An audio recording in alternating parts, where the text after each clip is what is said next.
Hello and welcome to episode 225 of The Crate and Crowbar. It is the 7th of February 2018. My name is Chris Thurston and I'm proud to welcome you to a disruptive games industry roundtable brain clash starring Tom Senior. Hello.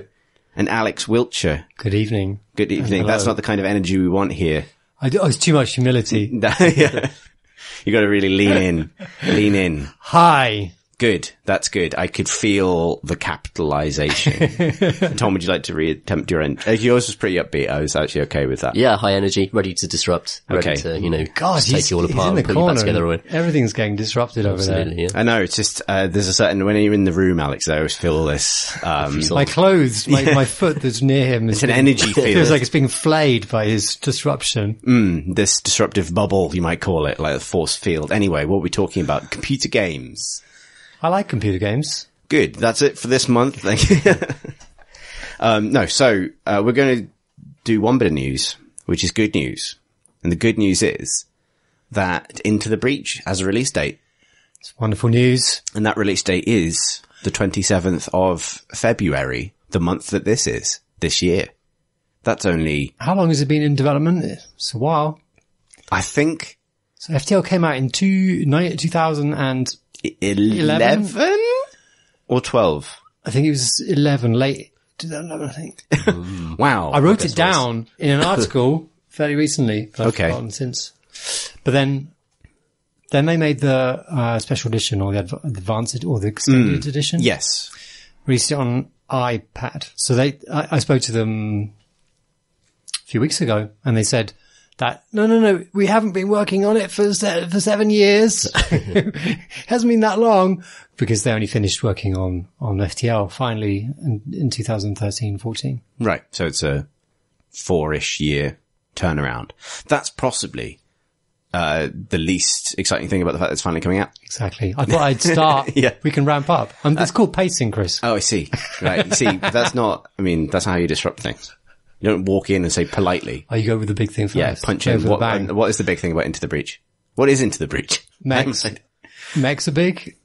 Mechs are big. Mechs are real big. Mechs are real big. It's a puzzle game, isn't it, Christopher? Yes, it is.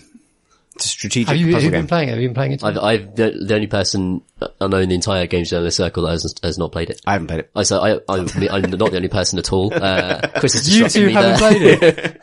Yeah. What? You call Alex, this yourself is game why I need you journalists? here. I need you for other things other than how long did this take? So I tell you what, it's wonderful. Tom Francis absolutely loves it as well. It is a turn-based strategy.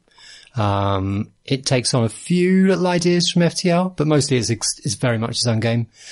You play little randomly generated levels. You are three mechs, against bugs that, raise themselves out of the ground.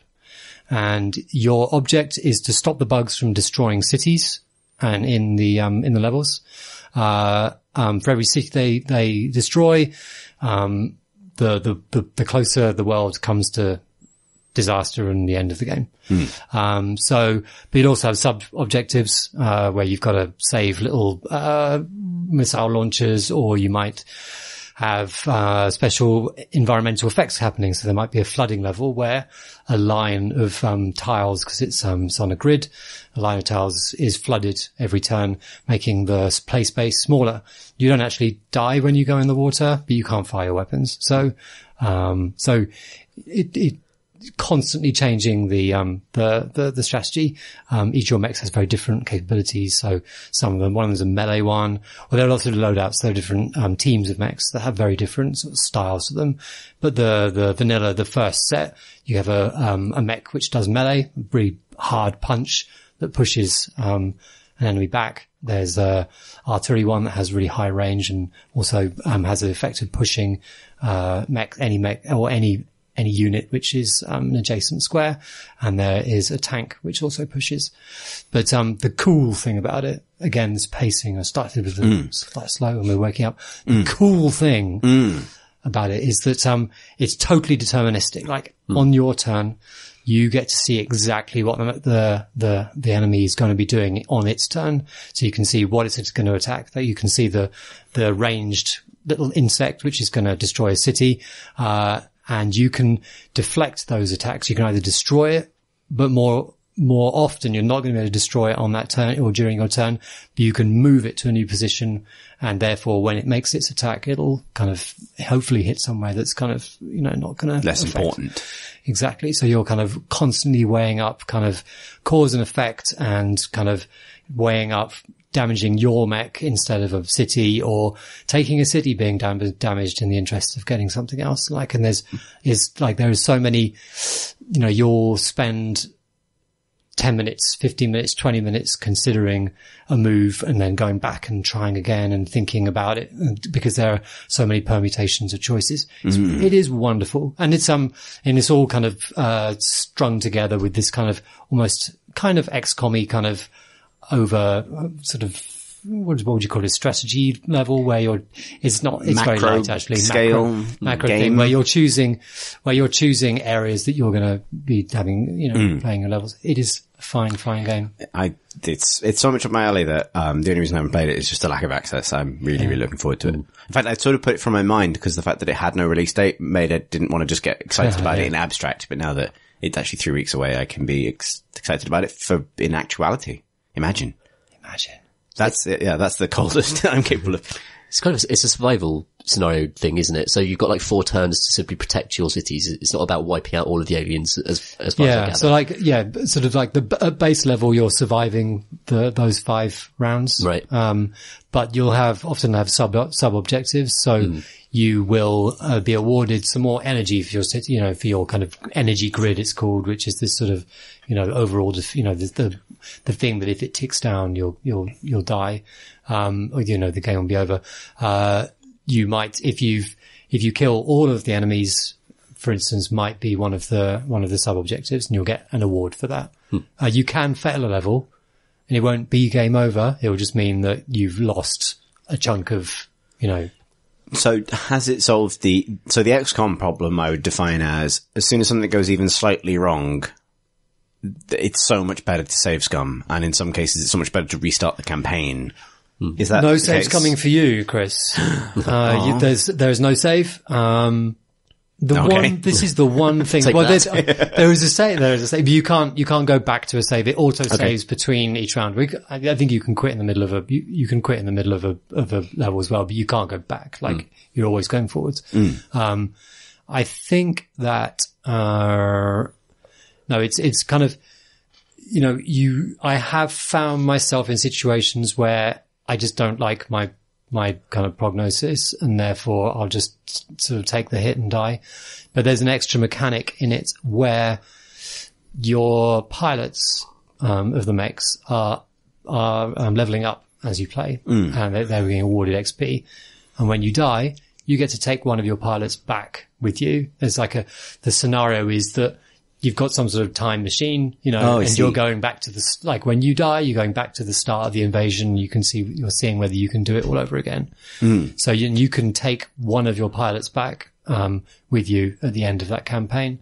So you start with a good pilot and then 2 kind of, new ones. I like the idea that you start with one pilot who has real lived experience of failing. It's a very depressed, depressed person. I was thinking of bad universe Riker. It's all, I've seen how badly wrong this can go. I don't want to do this again. Why did you take me? The one thing about it that I'm still not totally sure about, I know that Tom Francis isn't as well, is the way that it deals with being able to undo moves. It's a little bit funny, and I can see why, but I don't know whether it works totally for me, where you only commit to decisions over choices over where you move your mechs and what sort of fire you do when you make an attack. So you can move your mechs around, and then you can undo any of those moves.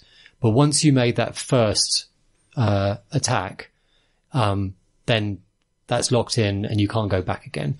Well, except you can, but once in each kind of level, you can undo an entire turn's moves if you've made a silly mistake. Right. So, but you can only do that once in an entire battle. So sort of like, you have to get used to sort of like, oh, you move stuff around and then you kind of think, oh, am I ready to commit to this? And it's a bit funny. I don't know why you just can't just sort of just undo back all the way you can, to the start of the round. I'm not sure. But it's a decision. I think they wanted tension. They wanted you to feel every move that you make has weight to it, like you are committing to something, that there is importance behind it. And that's cool. It certainly works. You feel there's consequence. Good stuff. I'm really excited. I'm really excited about it. Yeah. Well, I imagine we'll talk about it a lot more when it's out and we've all had a chance to dig in to the breach. Tactical Breach Wizards. Indeed. A coincidence, I think. Yeah. But yeah, we should mention that Tom has announced what he's working on.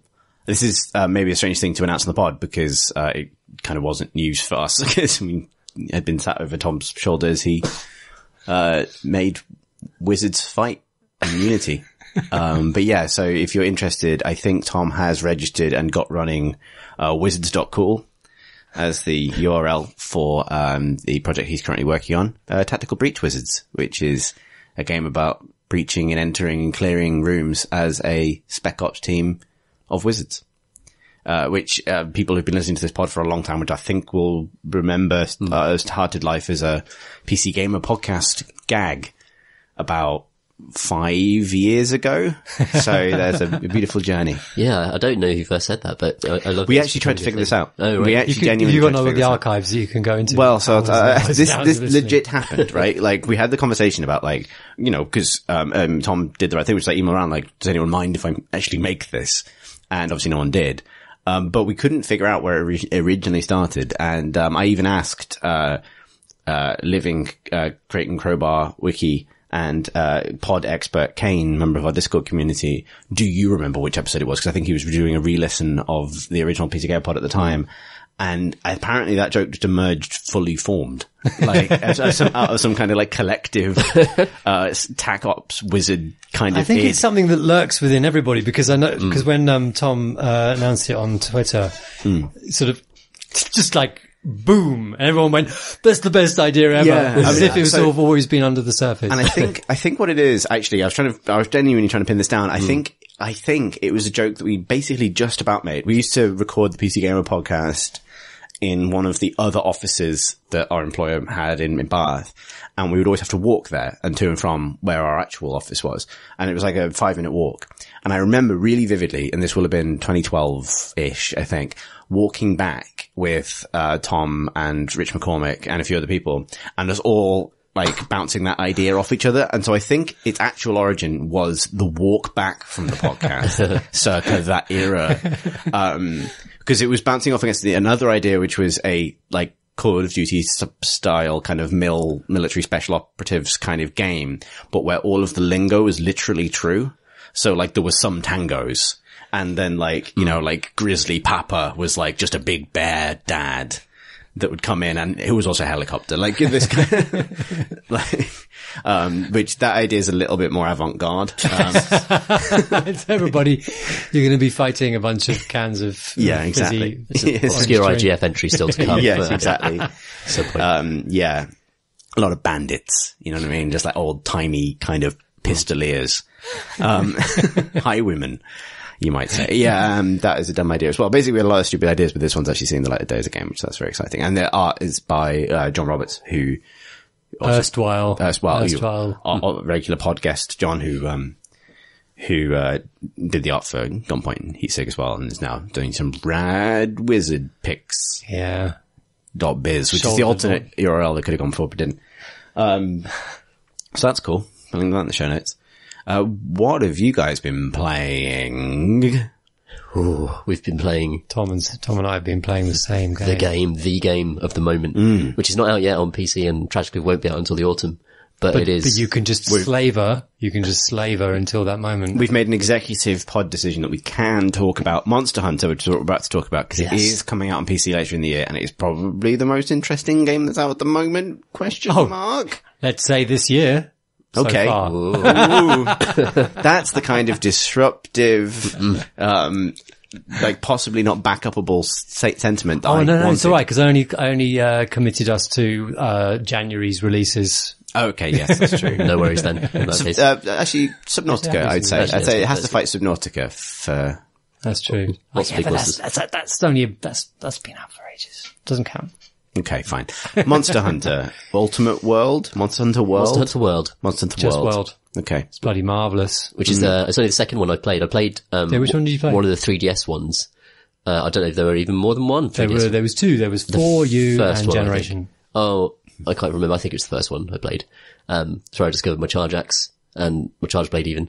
So Monster Hunter, if you're not familiar with the series, is, as you might expect, a sort of open world game about hunting giant monsters with absurd, incredibly complex, deep weapons, and then wearing their spines and their arms and also just bits of their skin on yourself as you gradually craft yourself into the monsters. And then wearing that monster, you can fight other monsters that, then you wear them. And it's basically just like haute couture, but with just grisly remains of things that you slaughtered. Exactly. And the monsters themselves are these extraordinary, enormous, characterful beasts that roam around these sort of open world zones, changing behaviours as they get wounded or furious or tired. As you slowly hack them down to their limping final state, you feel a mix of awe and sorrow as you finally land. Sorrow? No sorrow. Not for Alex. Hunter never sorrows. A critical hit on the thing's head and it just flumps down like a sack of potatoes, and then you spend 30 seconds knifing its insides out and just seeing little loot markers appear at the side of the screen, each one delivering a dopamine hit directly to your brain. And you're actually kind of like buried in the flesh as well, like you are clipping right into this vast body. It's a beautiful thing. I was going to ask, so maybe not where we start unpicking this game, but so I haven't played it. But I've watched I've seen a lot of clips and things pop up on YouTube and people's various feeds and so on. And it makes me quite sad when the dinosaur dies. When you see it kind of go moo and fall over. And when they try and run as well, like any monster or creature in a game that tries to flee before it dies instantly gains a certain amount of pathos, right? Like, when it's like, I don't want it. As soon as it doesn't want to die, your active decision to kill it is harder to make. That's my supposition. They're bastards. Okay, they're bastards. Why isn't it called Bastard Hunter then?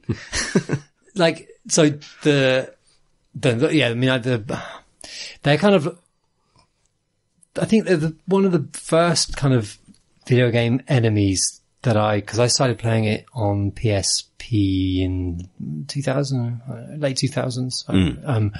And it was the first kind of big, video game enemy that kind of seemed to have an existence outside of the, because it would, you, in those days, you would start the game, you'd go into this kind of area, except for that it was divided in by there was small arenas, and then you'd have to go into a loading screen into the next and sort of thing, and they're all kind of networked together.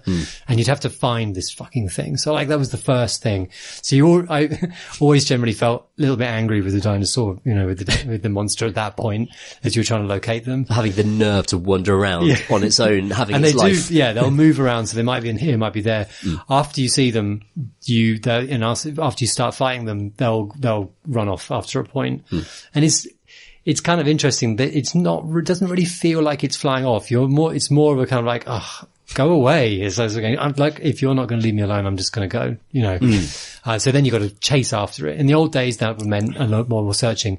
In this one, there are loads of things. If you've played Monster Hunter before, there are loads of quality life kind of, it's a terrible phrase. I really hate the phrase quality of life, and I just used it. There are loads of, it's as if games are really annoying and therefore they need to have wonderful design to stop them from being annoying. They kind of are though all the time. But especially with Monster Hunter is a great example. Like, you used to have to, when you saw a monster, in order to track it on the map, you had to fire a paintball at it, a magic paintball, and then suddenly you'd be able to see it on the map.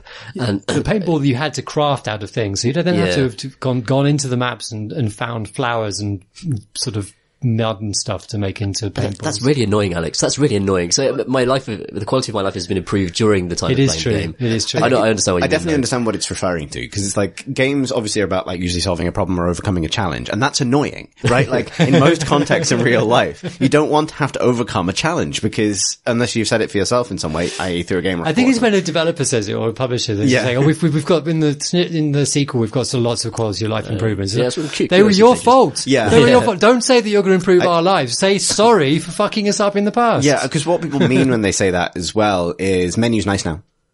Yeah. Like, that's what that means, right? Like, we've It's made using a really menu nice is font. better, is what that actually means. It's shorthand in Monster Hunter for just letting you get to the good stuff faster. Yeah. And it's fast now. Yeah. Like, Yeah, it's implicitly shorthand for saying, we're sorry the previous menu ruined your life.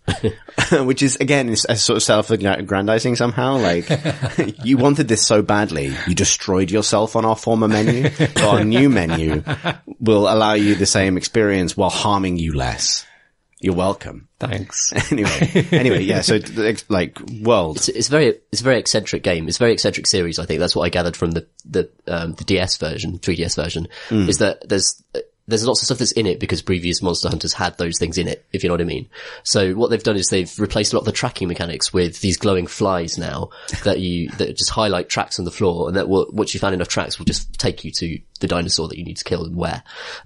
And that, to me, just was instantly just a much better game. Just showing me where the thing is so I could do the exciting fighting. But you still get a sense of kind of, I am a hunter and I'm going to go and find it. And you need to know roughly where they're going to be as well. Like the fishy monster, you need to know the level, the area well enough to know where the watery bit is. Yeah, that's one of the things I love about Monster Hunter World, especially because the areas are continuous now. You just move through them without these loading zones. Is that you get to see the whole ecosystem of the area in action, and the monsters will fight each other. They've got territories, they've got lairs that you get to know, and you get to know when they might be away from their lairs, so you can steal their eggs and stuff like that. And you know where the kind of critters are, so if you need to mine some critter stuff. But as you're doing that, you might see, an enormous, like, I can't remember the names because the name's quite weird and hard to memorize, but there's an enormous kind of like salamander that wanders around the first zone. And if it's eaten its favourite prey, Jagras. That's right. When it's sometimes it has just had a meal and it is enormous. Like, it is just. Have you seen it eat? Have you seen it eat? It's fucking disgusting. It's so best horrible. thing ever. It's so grim. It's like, a python just kind of like unhinging its mouth and just kind of going over it and swallowing it. Because they're sort of like herbivore dinosaurs. Like they look very dinosaur-y and they're huge. Like they're 3 times higher than you are. And it just like gobbles it whole, yeah. But the idea that just sometimes you see a normal one, and sometimes you see one that's just fed, and even that, as Alex hinted at earlier, gives you the sense that this thing has a separate life that is just sort of going around the place doing these things. And it also, one of the pretty things about Monster Hunter is the different stages of the monsters are at in terms of whether they've just eaten, where they are, what state of how wounded they are, like really changes their behaviours and their weaknesses and the way they're going to react to you. So if you see a great Jagras that's just eaten, you can smack it repeatedly in the stomach until it vomits up its thing, and then it's like really weak and feels like shit, and then you can deliver all your mega attacks on it. You're not helping me with this whole, like, are you the secret monster? It's just brutal. So, if you've spent the last 20 minutes of a fight being smashed around with it's in its rage. But you started it. Yeah, because sometimes they don't attack first. Quite often they run definitely. right past them, but later on in the game they're all vicious as hell. They are, Okay. yeah. That's fine. I don't want to come down on this too hard because obviously it's fun. and they've got stuff you want. It's cool. I mean, they are like wondrous creations. They're like the amazing, way they move, like and interact with the environment. The environment is very complex, and it always was reasonably like multi-levels and things. And like even the 3DS was surprisingly good at having giving the sense of a very large beast in an environment. But this one, they're so incredibly dynamic and kind of falling off things and kind of straddling things and mantling things and flying up between levels. You can look up and there's you can look up a giant kind of in the middle of a giant tree and see your path that you can go up, spiraling up. And there's a great flying Rathian, which is basically a dragon looking thing, with a poison tail and this thing is just flying up and it's just, it's extraordinary. There are other kind of there's always like a prime hunter in the area, and they will always hunt the second biggest thing in the area, it seems. But you get to know where the second biggest thing lives. So if you sort of follow the second biggest thing back to its den, a Rathian will come and try and eat it at some point. Just hunting, its normal hunting behavior will happen. And then you're in a 3-way fight where you're just kind of cowering as these enormous beasts. The animation in this game is absolutely incredible, in terms of the personality of the creatures, but also it's got an amazing sense of humour to it in the way that you run around swigging potions desperately while these two creatures are just strangling each other in the background. There's a particular running animation you do when you're running away from a monster, and it's this sort of very straight backed kind of looking behind you going, oh god, no. The kind of book it kind of run. Yeah. And you could run while you're swigging a potion, you just got this knocking back this potion as you're just kind kind of like, massive. I really like that there are animations for that stuff, rather Yeah. than the sort of Diablo thing of like, just consume the resource to get the points. Yeah. Yeah, so much of it is just also getting to know the monsters. Like, I really like the Baroth, which is a kind of mud monster. They're all kind of T-Rexes, really, with some of them have wings. But this is kind of like a T-Rex that cakes itself in mud, and that becomes its armor. So it has this incredibly armored face. You can't even see its eyes because of, it's got this enormous kind of Mud hat. tusk. Mud hat, yeah. Which you could wear yourself one day, should you kill enough of them. But this thing, like, you spend your time just smashing it up and smashing off its armor. And if you've got like a water weapon, because it's coated in mud, you'll weaken its armor and it'll go off faster. And then it reaches a point where it's kind of like runs away, whimpering, launching itself across gaps. As you follow it seamlessly between these zones, it will make its way back to the mud puddles, kind of mud swamps, and it will sink down and just like coat itself in mud again and come out and, is armored up again. It really feels like you're fighting a thing that has a process and is instinctively reacting to what you're doing. And I can't think of many video game enemies that feel so exciting to fight. Yeah. Yeah, it really is. Is it all boss fights, or do you fight like a really little Velociraptor all the time? Well, there are various types of quests. Like, it's very much like the focus is most certainly on the big boss fights. But there are sub-quests that you can do where you've got to kill 5 Velociraptors or collect 3 eggs. Oh, the egg quests are terrible. And the egg quests have always been terrible. Yeah. But for some reason, it's something that the quality of life checkers didn't. Well, this is what I kind of meant when I mean it's an eccentric game, because a lot of the way it kind of gives you quests and gives you hunts is that you go to a big board and there are lots of different types of hunt. And a lot of this stuff is really poorly explained in terms of what's an investigation as opposed to, an event. Investigation. Yeah, so there's an investigation category, there's an event category, there's Signed. assigned category, which is main quests, and another one, which is optional. optional. Optional. So, I mean, The rest is implicitly mandatory. And the optional ones are probably the most important. yeah. Probably. Arguably, like the assigned ones are the story ones, because You gotta do those. Assigned. So all those layered quests, as soon as you kind of crack it, it's actually like an incredibly engrossing reward loop that it sets up for you. Because when you start getting into the crafting systems, you start picking your targets and you say, okay, actually, I need to kill like 2 or 3 of this precise thing. And when you're like fighting the later ones, they're absolutely furious and like they're always challenging and difficult. There's one just kind of like red lizard thing that is just enraged all the time. It's It's like just the Aptonoth. yeah. That was cool. And I'm trying to craft a full set of armor of that thing because the armor looks fucking rad. But the thing is he's an absolute arsehole, like a total arsehole. Like you get a sort of personal relationship with these things in a way. Like that thing is a dick. And that one, you're not. That's why I must wear it. You are Yes, never going to exactly. feel bad for killing that thing. No, definitely not. It kind of has this sort of ineffectual little wings when it gets really angry. Like it glows, like it's like there's an internal kind of fiery glow, sort of in its kind of gullet and jaw, and these kind of ineffectual little wings kind of pop up from its back.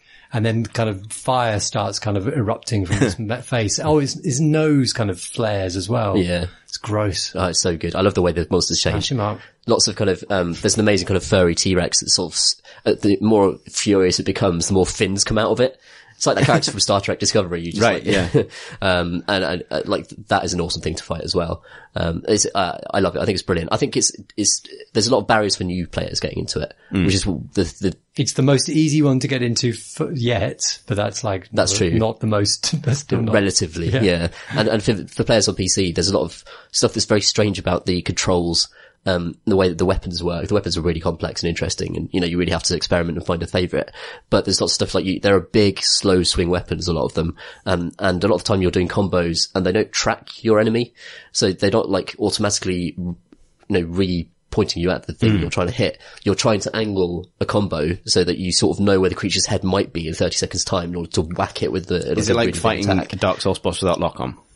There is a lock-on. I almost never use it. I think the camera's. But you know what I mean? bad. That thing where you switch the lock-on off on purpose so that you can more Yeah, accurately that's attack definitely a back leg Yes, normally. that's definitely, But it's Dark Souls, but with kind of an extra 3 seconds lag on every single Yes, hit. right. Which feels, to start with, it feels horrible. Yeah, definitely. I would say most people would think, they can't understand why anybody would want to play it. But once you get it, once you realize that the game is about observing the way that the monsters the tells of the monsters that say, that you know what they're going to do next, you know their behaviors, you know the ranges they'll attack at, you know where you can stand, you know where you want to hit on them, and you're ratcheting up attacks that are appropriate for the time and place. Like that's when you feel like the king. Like it's so good. And the sense of impact is incredible. Like you can knock monsters on their sides. These enormous things, if you land just a massive blow with one of these huge weapons, just send them onto their side, and then suddenly you've got a massive opportunity to do damage. And the weapon, everybody leaps in. Have you played much multiplayer? No, not yet. I've done a small amount, but it's actually early on is quite prohibitive in, it very much limits the stuff you can hunt until I think you've done a lot of assignments and kind of got a load of investigations that you can sort of go on. And I found the multiplayer quite weird and hard to get into, just simply in terms of the lobby system. And the lobby system's weird. It's actually very flexible, but it is really obtuse and kind of opaque. But once you know it, it actually works really well. Yeah, same. I mean, that's Monster Hunter in a sentence, really. All of its systems are like that in terms of its crafting as well. So crafting armor, forging armor works differently. It's much more straightforward than weapons, which have many branching elemental variations that, you require bits of monsters to fulfill. And that's very, very confusing if you're first starting getting into it. So you don't know, and you've no idea what to upgrade or what's good in terms of, it gives you nothing in terms of direction, really. You just have to sort of get on with it. Something I'm really, I don't know whether I'm not going to say this now because it's too early, but there's a real hump that you go from when you go from low rank to high rank hunting which is, I really don't understand why it's there, but it's probably too early to talk about that. I might, just quickly, not to go on too long about Monster Hunter, but I just want to talk about my favourite weapon. Go for it, yeah. I was going to ask you about it, yeah. Yeah, the Charge Blade is something I got into on the 3DS, and it is an arsehole of a weapon. It's so weird. It's a sword and a shield, but you can plug the sword into the shield to turn it into a giant axe. So very much like a Bloodborne style switch weapon deal. But it has a whole kind of energy transference system that is super crazy, and in the middle of a fight when you're trying to manage it, it's just alarming and terrifying and flustering at the same time, and I really like it. So where you hit it with the sword, and the sword kind of gains charge, and then you can sheathe the sword in your shield to transfer, to bank that charge into vials in the shield.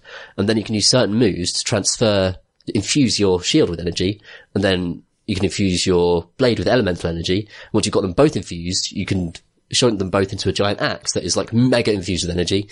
And then if you smack a monster with that is the best feeling in games. That's the best feeling in all of games. Because it's like a sort of 40 hit combo with very precise moments where you're flipping energy between bits of your equipment. And then you hit that thing, the thing in the head with the giant axe that's on fire, and it is amazing. And the thing just dies. It's like being a cocktail waiter. While kind of everything's kind of trying to crush you and you're trying to swig a drink at the same time. It does sound amazing. I completely buy why that's amazing. It is kind of amazing that it's this is extremely inconvenient to achieve. Therefore, it's amazing. Yeah, exactly. No, it's definitely banks on that element of games. When it's really hard to do, then when you finally do it, it's just yes. Yeah, my weapon is is the switch axe, which is a kind of similar thing where it's a large axe, but it transforms into a long sort of greatsword. And it, as you make attacks with the great sword, it charges up. And then you're able to kind of make an elemental discharge. Well, I love it. It's so good. Did they say that Monster Hunter was going to Switch? There is, not at the moment. Okay. There is, they released in Japan only a port of Monster Hunter Generations. Right. This seems like a perfect fit. Given the way it looks, I would be very surprised if it came to Switch. Right. And the way it runs. Yes, it's not the fastest game on the PS4. Yeah. Right. Which is one of the things I'm looking forward to about the PC, to be honest. That game running at 60 would be lovely. Yeah. Very tasty. I was just going to say one other weapon I like, and I did get into it back a few years ago, but I've kind of forgotten to do it, is the hunting horn. Oh yeah.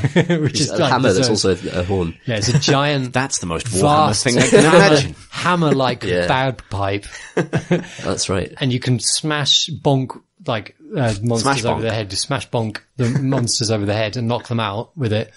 But you can also play tunes which buff your teammates and you. That's what I want. But you've got to do, but it means that in the middle of the battlefield with potentially 3 large monsters all coming at you, you've got to play a large bagpipe and not be able to do anything else. It's wonderful. The game has a great sense of humor that's like not initially clear, but in terms of the animations and everything, like it's very, very cool. And also it has a very kind of, and I mean this like really as appreciatively, like it has an amazingly anime sense for showing power and weaponry and striking.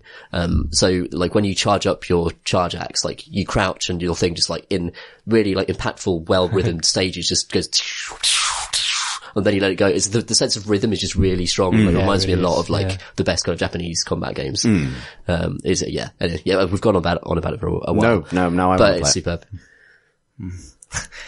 The question there is, do you wait? But that's the thing.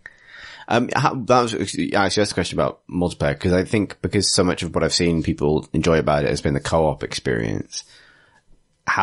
My concern would be there's a single player game, it has that kind of single player MMO thing where you're just running up a ladder forever. Is that? You can definitely play it completely on your own, completely solo it. You can also play it as a solo player, but then invite other players in. It's got this, it's got a system called the SOS, which is a new thing, which is like in the middle of your mission, in the middle of your quest, you can release a SOS flare, and that means that other players can then, if they're searching for a game, they can zip into your world. Kind of like a Dark Souls kind of, co-op thing. Similar, yeah. But it's kind of interesting in that, like, having more players on your side, like, fighting with you doesn't necessarily mean that you're going to be more successful, because you will fail, a fight if you faint too many times. And usually the limit is 3 faints, and that will be across the whole team. Oh, I see. That's interesting. So if you get a couple of dopes come into your game who then instantly die, then suddenly it's game over for you. So, but it's kind of, it's a really, I think in practice actually it's really interesting. And like some of my best times in the game have been where we've had 2 early feints and we spent the rest of a really hard battle with knowing that we can't take any more hits. And like that is a wonderfully tense experience. It's wonderful. The weapons have effects on your teammates as well. So if you're swinging very large weapons around, you'll be displacing your teammates so there's an element of like, you can literally lock them flying. Yeah, like get the hell out of the way of the guy with the giant sword that's doing its super thing, like the thing's head, because, damn, that's going to hit you. So you don't take damage, but you do take knockback. Yeah, that's right. That's right. But there are also like bolt gun classes and archery classes, and they've done their best to, like, the archer looks incredible, like when you're actually doing it. It's a lot of fun. Yeah, these classes have been in the game for so long. Over so many iterations of Monster Hunter, that all the weapons feel valuable and exciting in their own way. Even they've also specified some beginner weapons like the sword and shield, which are still loads of fun and have loads of utility and aren't like bad weapons at all that you can use to get into. I think there's a massive range of them, and I don't think there isn't a duff one in there. You can play the game fully with every single one. There's a few I haven't figured out, like the bug one that you shoot bugs with, and you have to breed bugs to put in it. What's it called? Yeah, but it's really, really confusing. Yeah, it's really strange. Not mastered that. You just mastered the most complicated way of fighting. Yeah, so what you do, Chris, is you fire a bug from your arm to one of the monster, right? And it collects an element for you. Okay. And then you also have a staff that you launch yourself into the air with, and then you smash it on the head. And then the bug's there as well. It sounds great. Love it. What have you been playing, Chris? I don't talk about too much about this because I've played loads of Subnautica, which obviously I talked about at length last week and we've talked about a lot. It remains great. I really do enjoy it. However, I'm now at a stage with it, quite late game, where I have a big submarine, and I will say, I mentioned last week that I love the Jerry Anderson thing of vehicles coming out of other vehicles, and the way Subnautica furnishes you the ability to build your own and outfit your own kind of expedition stuff, as well as your base, which is super cool. Now, having the big submarine with the sort of robo diving suit mech docked in it is such a great, that game is so good at creating sci-fi moments that would be cool little cutscenes in other games. So when you're going for that last big dive down to the spooky place where it's scary, and you think you've just about positioned your deployment bay over the right section of endless aquatic crevasse, and you you climb in, and you switch off all the internal lights so that your big submarine doesn't draw any unwanted attention while it's waiting for you to come back, and you climb in the dark and then drop, and it's just a rush of water, and then feel the water rushing past you, and then your, boots thump onto the kind of seabed, and the lights, all you can see is what you can see out of the lights out the front of your, prawn suit, and your sub is just sort of lurking there above you as a kind of dark presence, and that's it. Now time to go explore. That's a great feeling. That's like... That sounds absolutely awful. So, we talked about this last week. I am a person who suffers for, deep sea fears. Yeah, I've got them. The ocean willies is what we chose to refer to them as. The what? The ocean willies. So this is very much last week's episode thing. So I am now at a point where, there are parts of the map where I've pushed out far enough now that's like, oh, I understand this. I know what scary things are. I know where they are. But there are also parts of the map that I'm too afraid to go in now, still. I haven't finished it yet because I'm scared. Which is kind of interesting, cause it's not horror game is not on the flagship list of features for Subnautica. But there are moments where even just the music changing makes me fuck, back to the sub, get in the sub, put all the lights on, and just drive to shallow water and stay there until the music goes back to normal. Particularly because there are actually things in the deep. That's the thing, right? Yeah. That's how it gets. It's not just a kind of... When you're on the deep, are you on the bottom? Are you worried about things coming from any direction? Pretty much, yeah. Oh, that's all the things that I really... And there are things can I point out? Yeah. That sometimes, and this is going to sound insane here, that I can take a bath and I can get into the frame of mind where I'm afraid of being attacked by a shark from below. I'm in a bath, sat there on Don't play Subnautica. I don't have any of this stuff. I'm quite lucky. I love this. I want to admire the majesty of these creatures and then wear them. Yeah, that's not happening. Actually, Subnautica is kind of laudable, I think, for setting you up with monsters where it's yep, this thing's just going to fuck you up.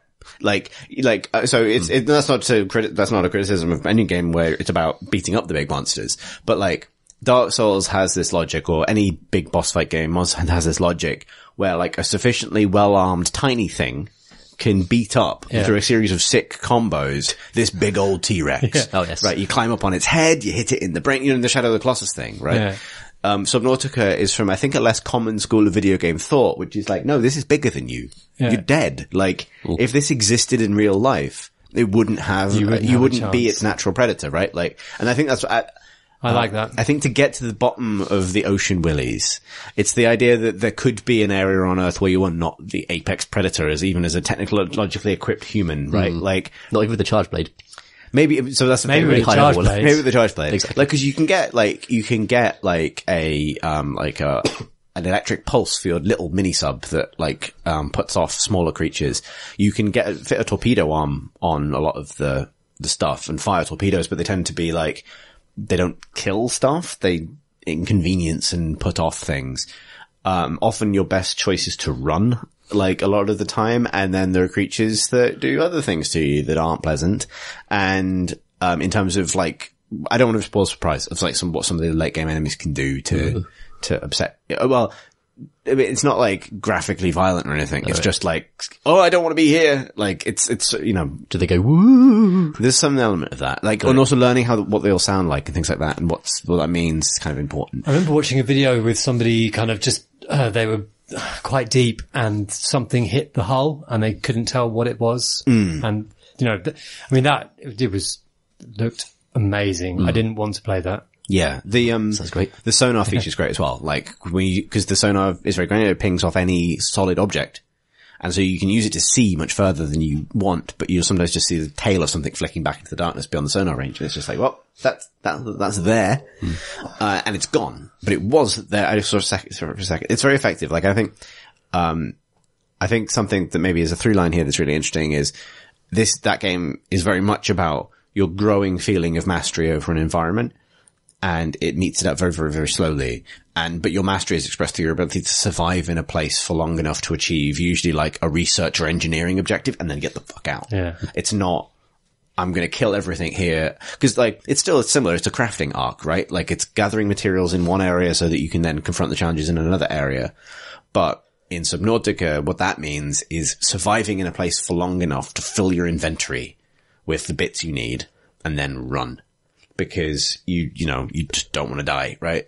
It's very effective. Like, as I say, I think we've had a couple of episodes in a row talking about it, so want to kind of dig too deep on that, but it's been great. The other thing I've been playing a lot again, which people will also not be thrilled to hear me talk about at length, but it's been interesting, is I've gotten back to Dota after quite a long break, and I'm a daily Dota man again. And what has been interesting about that is not so much changes to the game, although the game has changed a lot, and lots of quality of life changes. Some of them actually genuine, like, oh, that's a thing most games don't do, which is really clever. Like now, when you load into a game of Dota, if someone is playing a hero that was changed in the last patch, a little tooltip appears next to them and tells exactly, specifically what changed. That's good. Which I think most games should do, right? Like, rather than making you read a big long patch notes for anything, just pop up the relevant information when it's relevant. In the game. You right? Be able to go to some forum post. Like, there's 100 odd characters in this game. 2 of them have changed, but one of them happens to be in this game. So there's that particular bit of the patch notes in the game. Like, that's clever. Good bit of design. But what's interesting about it is that, and I spent years writing about the psychology of Dota and writing about the psychology of the player base and what it did to people who played it, who went in with good intentions, what it does to people who go in with bad intentions. And the years since I wrote all that stuff, I myself have started to move away from social media. Like, I load Twitter for like once a day to check mentions on the Creating Crowbar account and close it again. I spend far less time on Facebook. Like, I moved away from a lot of internet social spaces that aren't chat rooms like Discord and things because I realized that it's terrible. I realized that for the most part, all it does is serve to make you sad. And going back to Dota was interesting because Dota it's so toxic. I was surprised myself, having been away from it for a while, by how awful it is. How is it kind of expressed these days? Through a kind of, so occasionally you do have a good game. So it's not to say it's exclusively this, but there's a concentration of people who are just assholes to each other, either abusive over chat or voice or, quick to blame their teammates for things that are transparently not anyone else's fault or anyone's fault in some cases. And it does feel like, I don't know, I will never get to the bottom of what it is about this game particularly that brings this out in people. Because it's not exclusive to Dota, like plenty of games have toxic communities. But there's definitely something striking about like, oh man, like I just played 3 games this evening with my friends and I had sort of fun with my friends. But in that time, in every game, I muted almost everybody. And in every game, you get a weekly allocation of behavior reports and you run out in a night. And for legit reasons as well, not just, I've always thought Dota needs to give you a report button that doesn't do anything, and a report button that does do something, but is limited, so that you can just press the, I think this is a prick button when you need to feel better. But yeah, like, it's almost spectacular, like, how shitty people are, which is kind of a depressing thing to realize. So I love that game still. But I'm more guarded about it now, I think, because I used to find that sort of fascinating in a distance way. And because I made other changes to my approach to the internet, out of a desire to be happier, basically. It's a very similar thing in some ways, actually. Like, there's, something that drove me away from Twitter, I think, is the constant presence of that need to kind of, leap on and correct people, right? Like, it doesn't really ever feel like there's a space in the internet where people can just sort of voice views and not have that either taken as a challenge or, challenged and whatever, particularly, and it's just annoying, right? Like, and I don't really blame any individual person. It's just sort of the aggregate desire of 1,000 people to correct even a small mistake is overwhelming when you're on the receiving end of that. And it's just depressing, right? Like, it makes you feel like you can't get anything wrong. You typo something, whatever, same comment. Dota's like that. It's like also concentrates people's aggregate desire to unhelpfully criticize each other.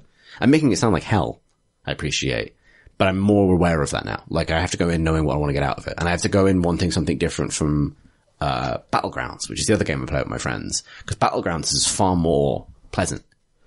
Because it's usually just you and your mates, and everyone else is just an anonymous kind of they're kind of like enemy on the horizon. Yeah. And those 2 games sit, those are the 2 games I played the most that aren't Subnautica at the moment, sit next to each other because one of them, Dota, like, the problem with Battlegrounds is you go off in your little kind of, murder orienteering solipsism, and sometimes you have an amazing game, and sometimes it's just over sometimes, and then sometimes you get in the awkward middle ground where you walk for 20 minutes, you loot, you talk to your mates, and then you lose the first firefight you get into.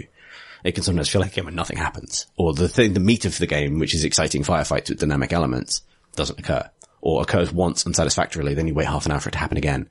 Whereas Dota, something's always happening. It's a game of hyper complex wizard maths, and there's always something to do. And if you're playing well, you're always busy, and you're always strategizing with your friends, and you're always doing the good thing. But that makes everyone furious and sad and depressed and upset when they get it wrong. So maybe the answer between these two poles is to play alone. Yeah. And then the deep sea game makes me deeply frightened. So basically I'm having a great time with video games across the board. It's just like, yeah, it's like two different flavors of social anxiety and the terror of the ocean. But it's interesting, is it? Like, I was just thinking about how, you know, the games that people assume kind of make people kind of unpleasant online. You think that it's the ones where you're directly shooting people. You know, the PUBG surely is the one where that attracts a certain kind of person or inspires sort of unpleasant behavior in them. But, you know, maybe that's true, but you don't get exposed to it. Whereas Dota, because it's a team game, is where, you know. Yeah, it's funny that. Which is meant to be the social, like, on the very, looked at a very facile way, would say, you are social and therefore everyone can get along, but absolutely not. Yeah, Dota has a sportsmanship problem, I think, because it's a legit competitive exercise. And it's a very complex competitive exercise. And it's actually a very poor fit for mismatched matchmaking. I feel like a lot of this stuff is a consequence of having a game that is so intensely team-based that actually, if you were designing the perfect version of it, it would probably not let you play with anything short of a full team of your friends. Because the moment you start adding random elements, or like, it will never be perfect. Yeah. It'll never be perfect. Yeah. And in those little fractures, resentment quickly grows. Like, no joke, when we play as a 4 and there's a 5th random person, we've been referring to that as the blame space for the better part of 5 years. Yeah. Because it's the person it's a joke, but it's the person you blame, right? But I know what it feels like to be the blame space into someone else's stack. And you know it. It's interesting. I was thinking about, because there's a parallel in Monster Hunter where, you know, because of that mechanic where, you know, you can displace, your fellow hunters with misplaced strikes, which means that they've always been kind of like slightly snarky kind of comments about, here comes a great sword user spamming the circle button. The circle button does this kind of whirling move, which is kind of notorious for moving people out of the way because it's really long range. So there's that element, but also, you know, there are certain weapons that you want to be in certain positions on the monster. Like in general, their weakest points are their heads. So everyone tries to go for the heads. But then if you've got a hammer player on your team, or, you know, in your party, really you want them on the head because if they stomp a dinosaur on the head, they have a good chance of knocking it out because of the kind of damage that the hammer delivers, stun damage. But if they're being displaced by some great sword user, then suddenly like, they're going to get angry. And as soon as you make a game with interesting kind of deep rules like that, which are the things that actually make me want to play more because they're kind of like something to really invest in, they're actually the place where the sort of the nastiness can pop up in Monster Hunter. And I would hope from what I've seen online, Monster Hunter World is a fairly happy place at the moment, but it definitely all the pieces are there for it to become an extremely toxic and unpleasant place. It makes me think of like when I used to play football like a long time ago, like in just like regional competitions, you'd be part of a team and you'd be with other people from other teams who would be strangers. And you see exactly the same types of fractures happening face to face, and you'd be playing a team of strangers and playing with strangers like half the time. And, you get all the same things where you get teammates blaming one another, people getting aggressive.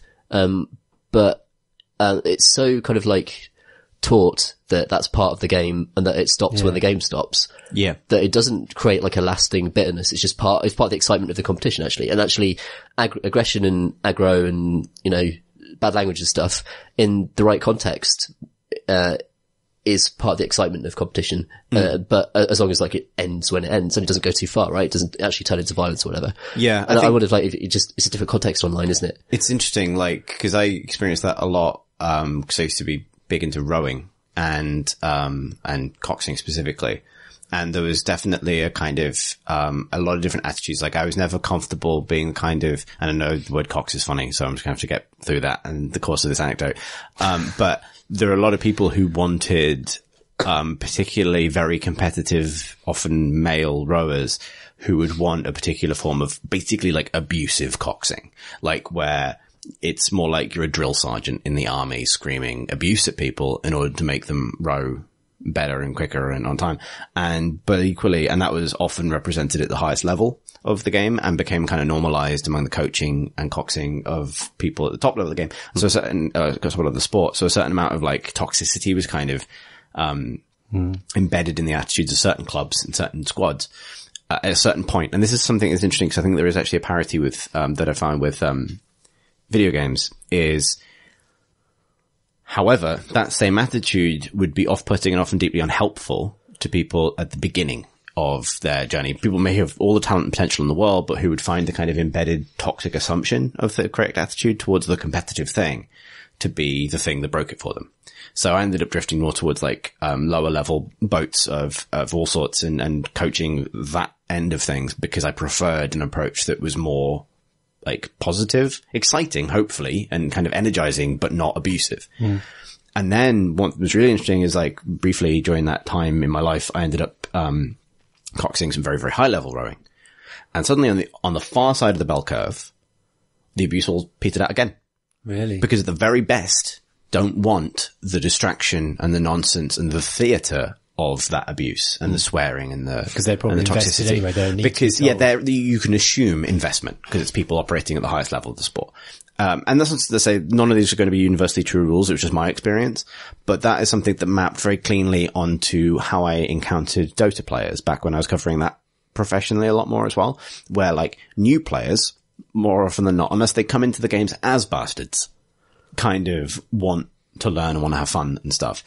And then very, very, very good players, people who are about to play in the international grand finals for millions and millions of dollars, are normally pretty chilled out with each other and normally have a lot of trust and don't resort to kind of abuse and swearing and kind of getting really aggro with each other. I wonder if aspirational talent appears to be the worst thing. It's right. Like it's the bell end curve.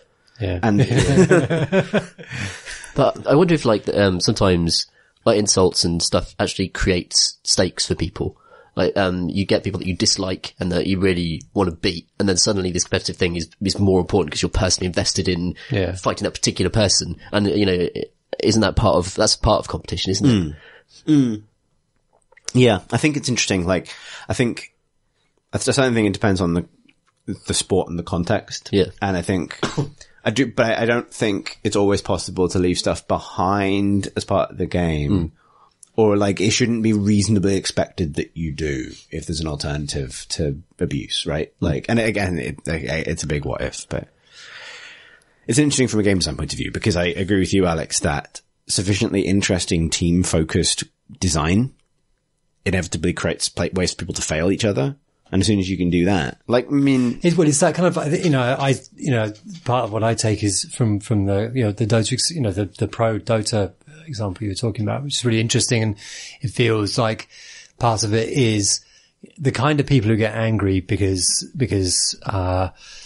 people have failed them in a team or they perceive that are usually not very good because they're not secure in their own abilities. And so like bluster comes over the top of it or just blaming others, and it's, saving face and avoiding the truth that they're not very good, but despite the fact they put value in themselves for that, which is not all of an explanation for this sort of thing, but there's an element of that. And and there's elements of people setting their own kind of getting frustrated with each other because they set their own standards for themselves, but don't communicate that well. Or like, I think the interesting one is like, Battlegrounds,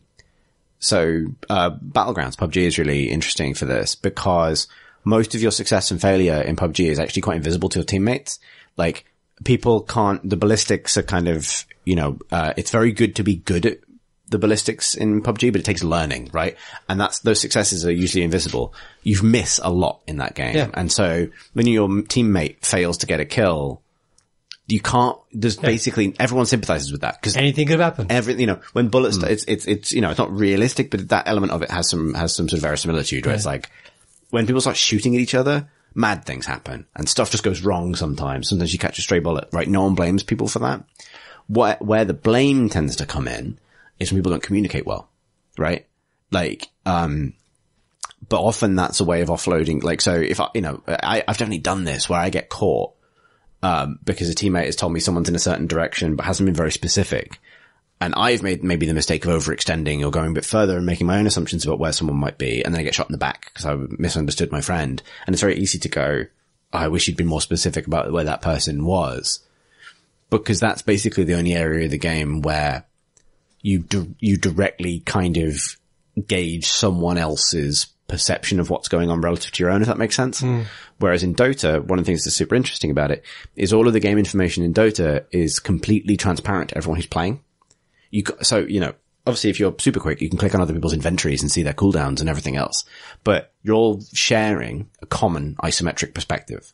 And therefore everybody sees what happens. And you experience with the game, you learn to read it perfectly. So there's no ambiguity, right? There's no my perspective, your perspective, trying to engage. Because even in like football or something, right? Like, in literally any, physical, traditional, real team sport, we're all humans who look out of our own eyes. That's my revelation. But you know what I mean, right? Like that's, we have more far, like Dota is a rare example. And maybe this is one of the keys to why it makes people so awful is that it approaches something like a relatively objective perspective on the game. Or at least gives you the sense that yes, what you saw was happening. Yeah. Obviously it's subjective to a great degree because everything is. But I think that's where it lies because everyone thinks that they saw the truth. Yes. Everyone feels like they're saying the truth all the time. Whereas in any other context, apart from similar video games, you are far more aware that what you're seeing is your perspective on events. Does that make sense? Mm-hmm. I feel like my experience of negativity online in video games is like a kind of, just omniscient shittery that goes in all directions at the same time. Yeah. Whereas my real life, like IRL competition stuff, it tends to be like quite focused and, the rivalries emerge, but it's not just overall everyone hates everyone else to an extent and everyone's just having a bad time. Everyone's excited and into it for the moment and then it ends. Whereas it feels like, a public horrible exchange between people in a game of Dota perhaps just brings everyone down a bit. Perhaps. Yeah. I think that's the same thing. I think also, there's the common internet factors like anonymity. I also think kind of memes as a concept often make this easier because like a lot of Dota memes or like, jokes or little phrases or whatever are kind of like shortcuts to flaming, right? Like real life doesn't really have that quite so much. Or if you engage in it in real life in sort of like trying to drag someone down with like a cliched joke, you just look like a dickhead. Whereas that's called a meme if you do it on the internet. And like, the internet's very good at creating like quick shortcuts to being a twat to another human being, which is kind of interesting. They're so quick. There's no room for no nuance and like it could be just sort of everything is put in black and white. Yes, exactly. Yeah. Like the original, and the stupid thing about these is they're funny when it's not you that they're pissing off, right? So part of that amusement is kind of relief that it's not you. Like there's some schadenfreude there. Yes, yeah, exactly. But that is also a negative. Yeah, yeah. Yeah, it's like it's just fueled by negativity. Anyway, still probably my favorite game ever. You're going to go back to it? Actually, so I'll caveat this whole thing by saying last night I had some very sad games with Dota. I just wasn't very happy at all. And then I went to bed thinking maybe I should take a break again. Maybe this has been a 2-week experiment. It's over. Then today at lunchtime, gave myself a treat of lunchtime Dota and it was great. I was playing by myself, but I was with all other solo players. And the other team... Can you search for all solo teams? No, you can't. Is there a reason for that? Matchmaking. Oh, you just need... it prioritizes other things. It will if it can, but it'll prioritize common language over that. Right. Because that's just a riddle that it'll never solve adequately. Yeah, reason.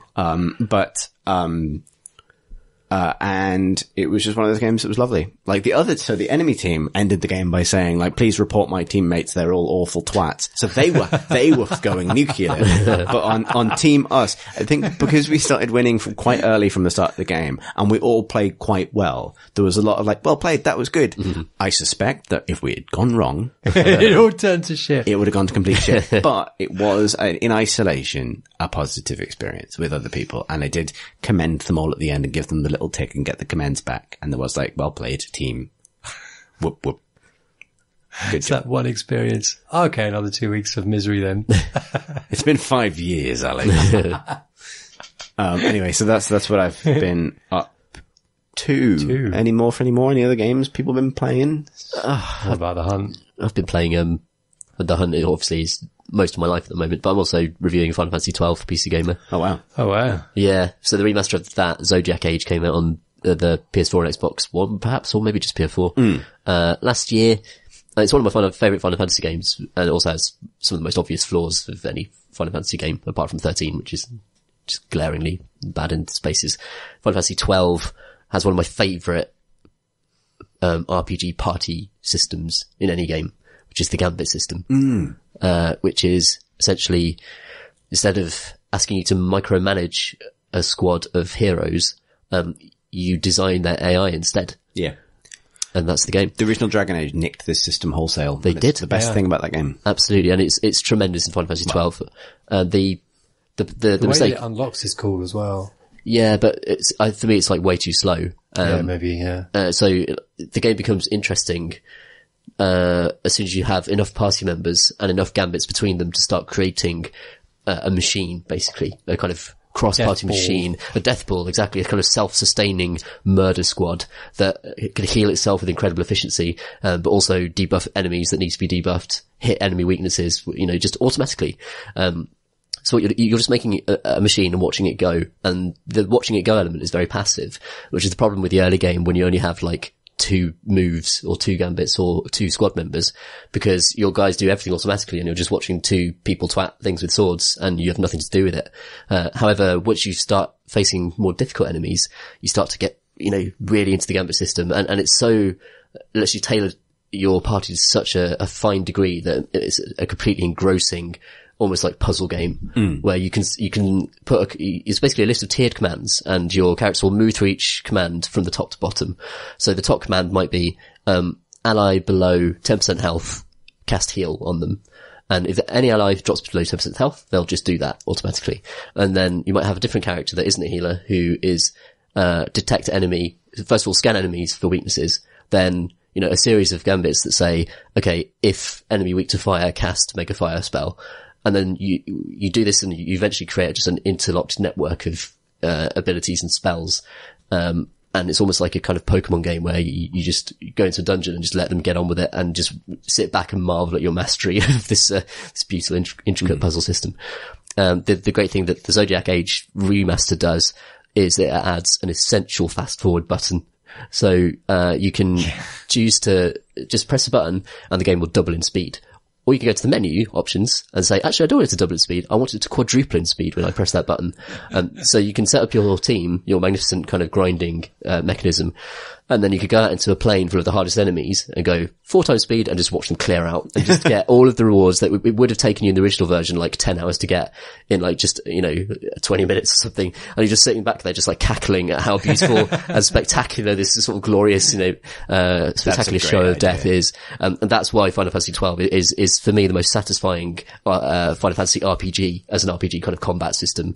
And I love Final Fantasies for all of their, just for their worlds and the series, for the most part, its ability to change so much from game to game, while keeping a few of its kind of mascots, like your chocobos and that kind of thing. Like Final Fantasy VII's combat system is really different to Final Fantasy VIII's, even though they're all just kind of like turn-based attack games.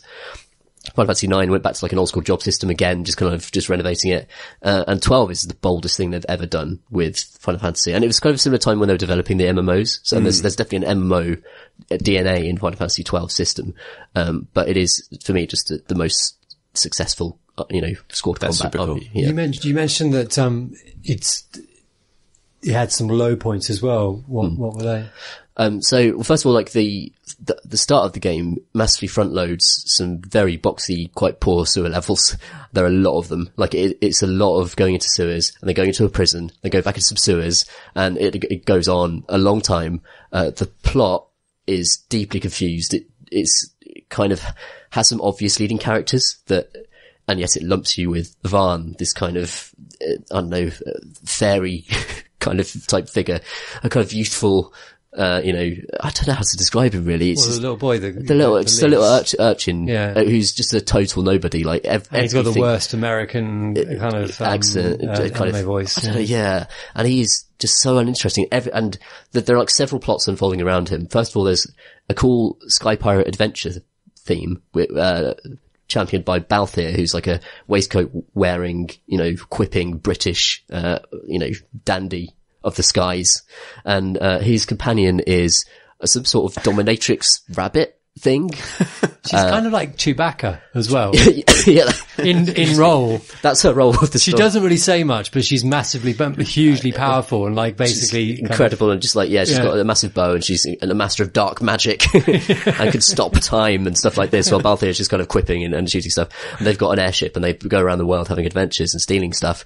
And then there's also kind of like Shakespearean plot about kings and queens and, they're twins. There's that do stuff and there's like, oh, it was my twin that did that instead. That kind of twist that happens as well.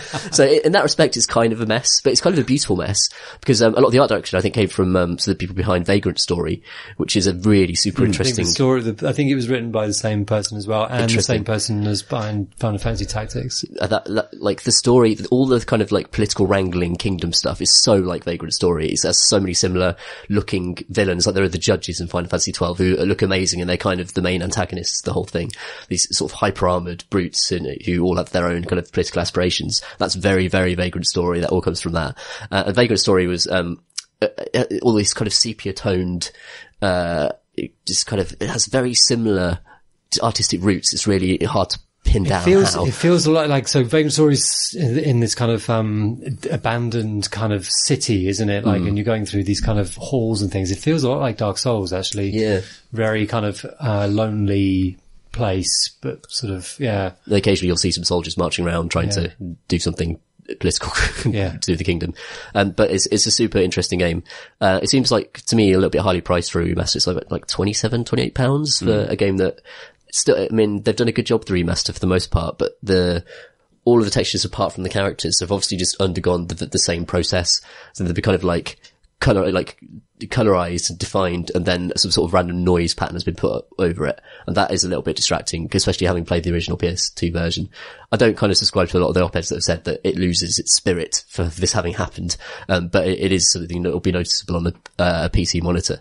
I was playing it last year on PS4, and like from across the room, it's okay. It's noticeable, but on a close up, I can see it. Yeah, I was playing it earlier today on like a 4K monitor, and it's just like, But I mean, I tend not to go bogged down with that stuff if the systems are good, and they really are in Final Fantasy 12. I think I find them very good.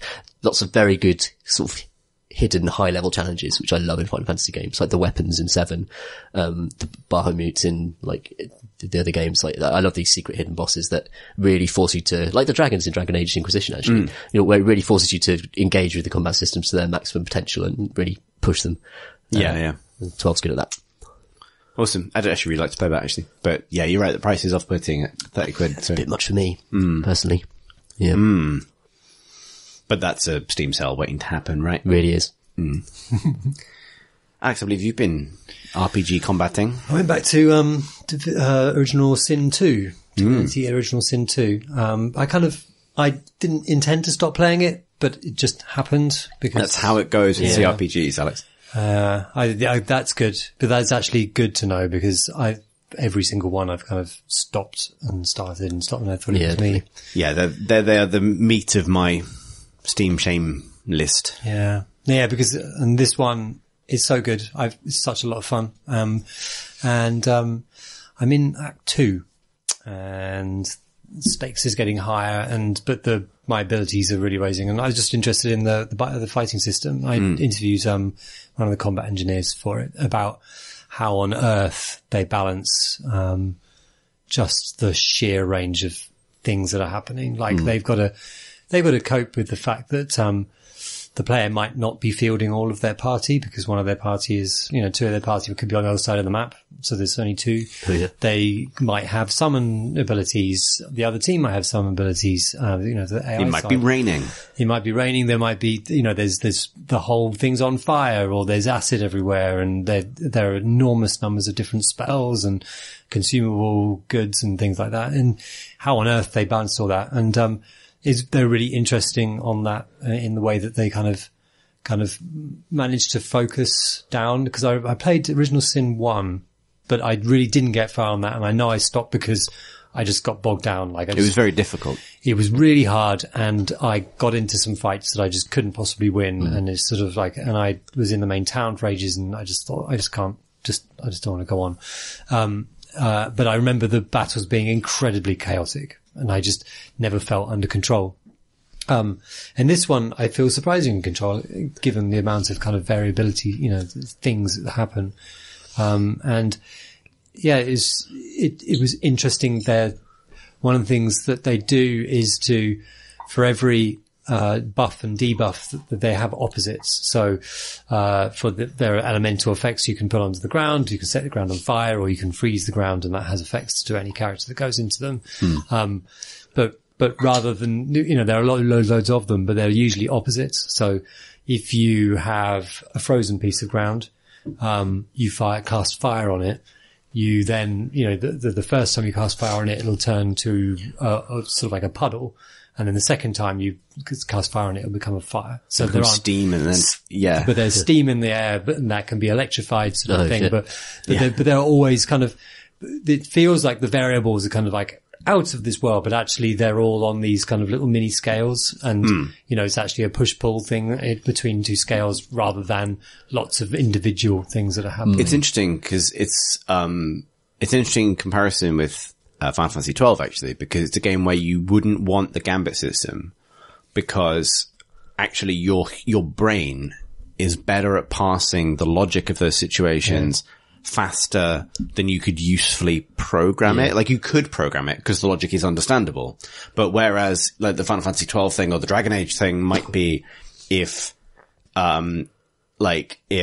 enemy weak to fire cast fireball, in this it would be like if enemy in puddle and no allies in puddle cast lightning bolt if it isn't raining. Yeah. And there's no enemy nearby which might be. Yeah, and no conductive surface also nearby. You know what I mean? Whereas you can look at that in a second and go, that guy's wet. No one else is wet. Zap. It's like, it follows better in your own brain. Yeah, like the Final Fantasy thing is like, it's so abstract. Like, the combat's actually, it has nothing to do with the geography of the space you're fighting in whatsoever. Yeah. And that's hugely different to Divinity, which is all about like area of effect templates acting on a space. And Final Fantasy 12, you're right, it's very abstract in the sense that you just let them fight in a box, basically. I'm surprised they managed to get either that's actually as sort of functional as it is, because it feels a bit like, you can get an AI to do Final Fantasy really easily, but because of that abstractness, because it's all just sort of,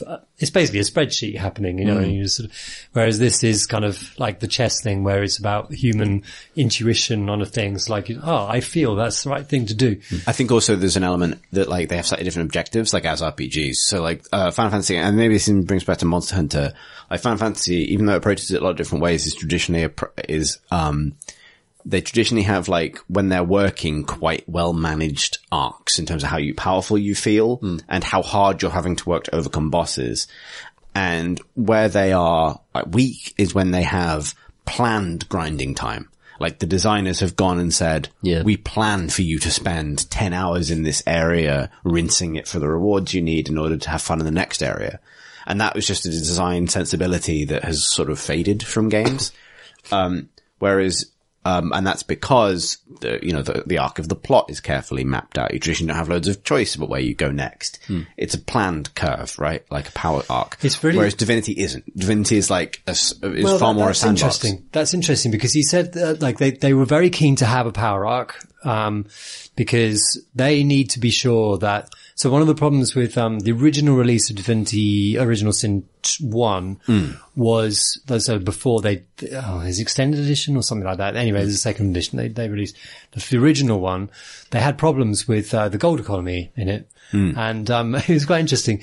People just had too much money. Like, they were just coming to it and they just like money bags. Like, there was something clearly really wrong, and the reason was that they weren't buying armor. Nobody bothered buying armor.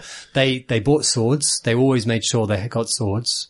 But nobody bought armor, because they didn't feel the armor really gave them much, they didn't really understand it. Like the armor system in that game, I can't remember the details of what it was, but it was kind of, a little bit illegible. They totally changed the armor system for Divinity 2. But like the fix to the economy, gold economy, was get people to buy armor, and suddenly the whole economy sort of fixed itself and it was all fine. In Divinity 2, they definitely wanted a power curve, but they were willing to have a really powerful sword, like, to be found. You know, there might be a secret sword that not everyone would get, and they'd be happy for that sword to be, to kind of like, for the next couple of hours, for instance, of play, to like make them rinse every battle. They felt that was okay. That was fine. In fact, that was good because it helped people feel powerful. But, to counter that, they made the power curve, steeper so that every level you get that much powerful. So that gear that you had, became obsolete quicker. And they admitted that actually they made that a bit too steep. People wanted to keep their gear for a bit longer. They were getting frustrated that they had to swap everything out as fast as they did. But that actually fixed a lot of that, along with the armor changes, which are a lot more legible than in 1. I remember actually, the reason why people weren't buying armor in Divinity 1 was that, the weaponry was too powerful. They were just hitting everything before they needed any armor. So like, and by the end of the game, they were just overpowered. One interesting stat they said that was that, whether people were bad players or good players, like, everybody ends up with the same amount of money. Like, you know, if they're playing on, easy level or hardcore level, good players, bad players, like, they all do. But there's a mode which is a kind of an Iron Man mode where, it's like an insta-kill thing, like permadeath mode. And in that game, people, have 8 times the amount of money that they do in any other mode, any other skill level, any other ability level. Interesting. Because they're all terrified of dying. So they rinse every single crate, every single thing. They explore everywhere. So they max out their ability to kind of have the best gear in case they die. It's really interesting. Yeah, that's really cool. That's really awesome. But, like, you know, it, like, kudos to them because they really do give you an enormous amount of power and a massive sandbox in which to do exploits. They like exploits. But they don't want any exploit to last longer than a certain time, you know, and they will throw you curveballs, you know. Instead of the third act is, a lot of the encounters are designed specifically to prevent players from using like powerful exploit kind of tactics. So if there is a specific battle in Act 3, which makes it impossible to use teleport. If you've been leaning on teleport all the way through your game so far, then this one, you're not going to be able to use it because it's using mechanics in the game that kind of, that's cool. It's cool. Yeah, like, I don't know. I just really admire that game and I wish I'm going to finish it. It's interesting. That's another interesting point of contrast between Final Fantasy 12 and something like Divinity Original Sin 2 is that where those games place, put the space where the player expresses themselves, they put it into different parts of the system. So 12, I should have mentioned before actually, like you can class any character to any specialty. Any character can be a mage or a ninja, or, you know, you could turn, the precocious child into a broadsword wielding maniac that you get everyone else to cast frenzy on, and then that you just sort of set them off to kill all the enemies. And all the player expression goes into designing those roles. And you don't have to be invested in any of the characters to enjoy that stuff. Whereas there's the expression in Divinity Original Sin 2 where, it seems to be in the actual kind of execution of moves and the execution of strategies in the moment. Although you can reclass any character in Divinity. Oh, that's right. When you meet the companions, they say like, I'm actually a mage, but do you want me to be a mage? Oh, You're like, no, I wish you were a rogue. And like, oh, I guess I'm a rogue. Like, there's literally like, each of them has a conversation, like a voiced conversation about like, what do you wish I was? Yeah. I really need to play it more. Like, it's great. You'd love it. Like, it seems to have solved loads of my, like, gripes with that type of game anyway. Yeah, it's like, I think it's got some issues with sort of, I think it can be exhausting because it's like there are so many things to consider and every fight is kind of new. Like I get about the same amount of I'm outdone in a Divinity session as I expect to happen in a D&D session. Whereas like, Right, you know, so like when I first started planning like pen and paper role playing, I started to think about like, well, in 3 hours of a video game, I'd probably have 10 fights. And no, 3 hours of a role playing session is like 2, maybe 1 and some town time. Like, and Divinity's kind of like that. It's like I played for 3 hours and what did I do? Like, I kind of, I there was some switches on the ground. I couldn't find the third one. That was the first hour. Yeah.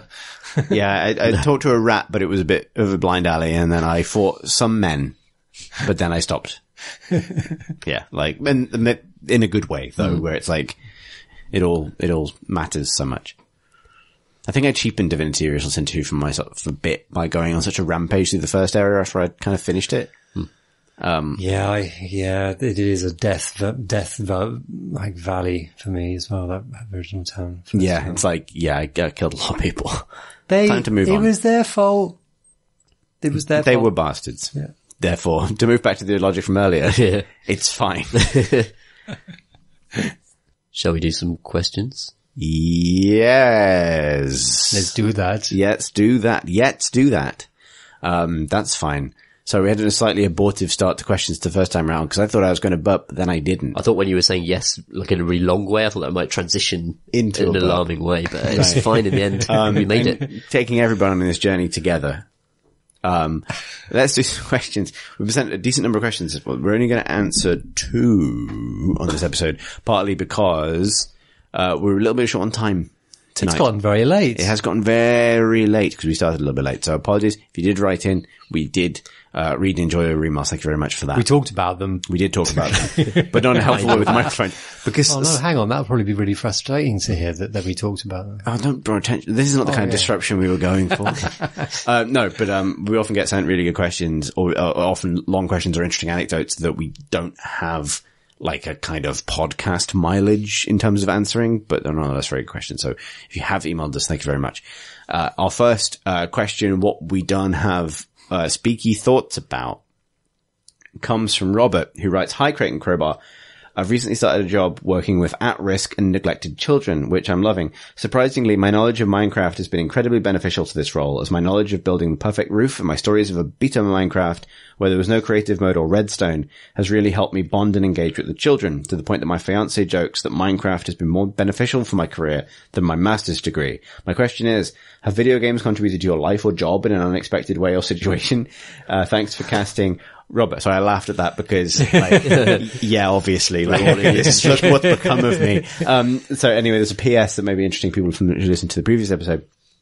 PS, the Magic the Gathering card Tom F was talking about, was Charizard, which forces you to play a sub-magic game and is banned in literally everything competitive, as you could conceivably copy and recur the spell, forcing you to play infinite sub-games within sub-games, as well as giving magic judges a migraine. That's from Robert. It's called Charizard. Charizard. Oh, okay. Close. Yes. Close. You play a shiny Charizard, and then you have to play another game with magic. Pokemon within Pokemon. Yeah, exactly. Yeah, it's just a Togepi. So to the point though, so the question, have video games influenced your life in a career in an unexpected way? I feel like is self-evident. Yeah, Hi, I play toy games for a living. Yeah. Hi. Indeed. I once spent a lunch break writing a blog post about Metro 2033, and now I've lived in Bath for 7 years, and that decision has changed my entire life. Yeah, we all have similar origin stories. Yeah, exactly. I would say. So yeah, like but don't know.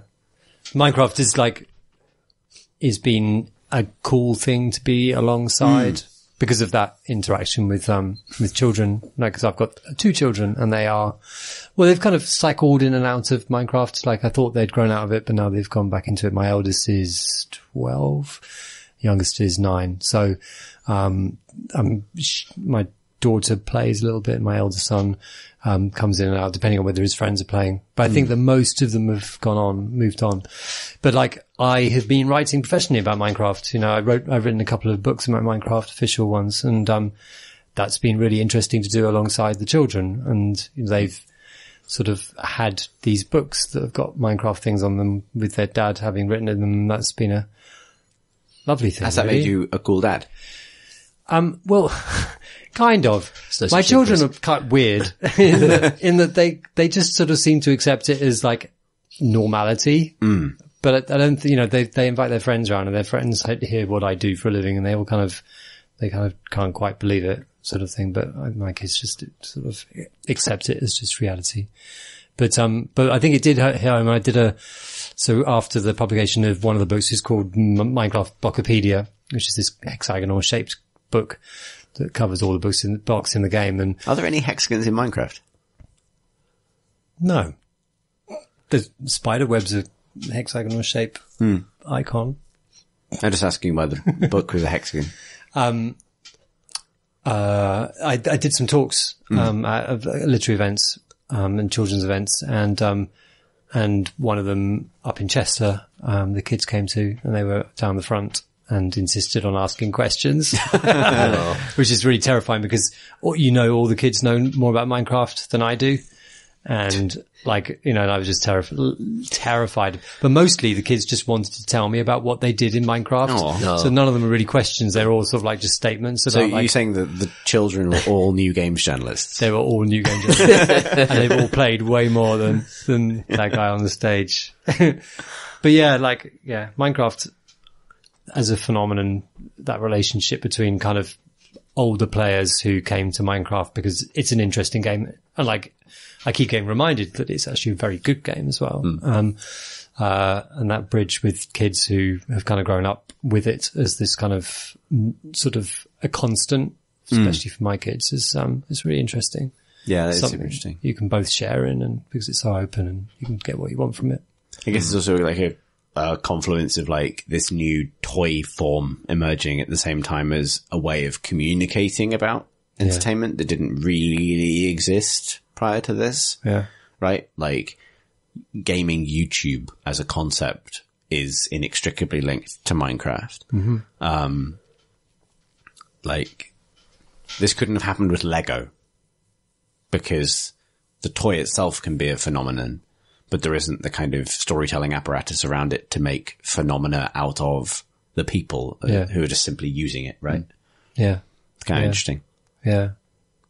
And yeah, there were sort of cultures within cultures, like the culture of Minecraft that I know is quite different to the one that my kids inhabit. Theirs is the Dan TDM and kind of Stampede sort of culture, which is like something I don't really interface with. It's very I think as like a rich. kind of, baseline experience for kids, like my first experiences with games were with challenge-oriented 2D platformers, stuff like Mario, stuff like Zool and stuff like that. There's Golden Axe, that kind of thing, where you're not expressing yourself, you're beating challenges, where it feels like a lot of kids' first introduction to games now is about this expressive space where you can build things and actually it could be super social.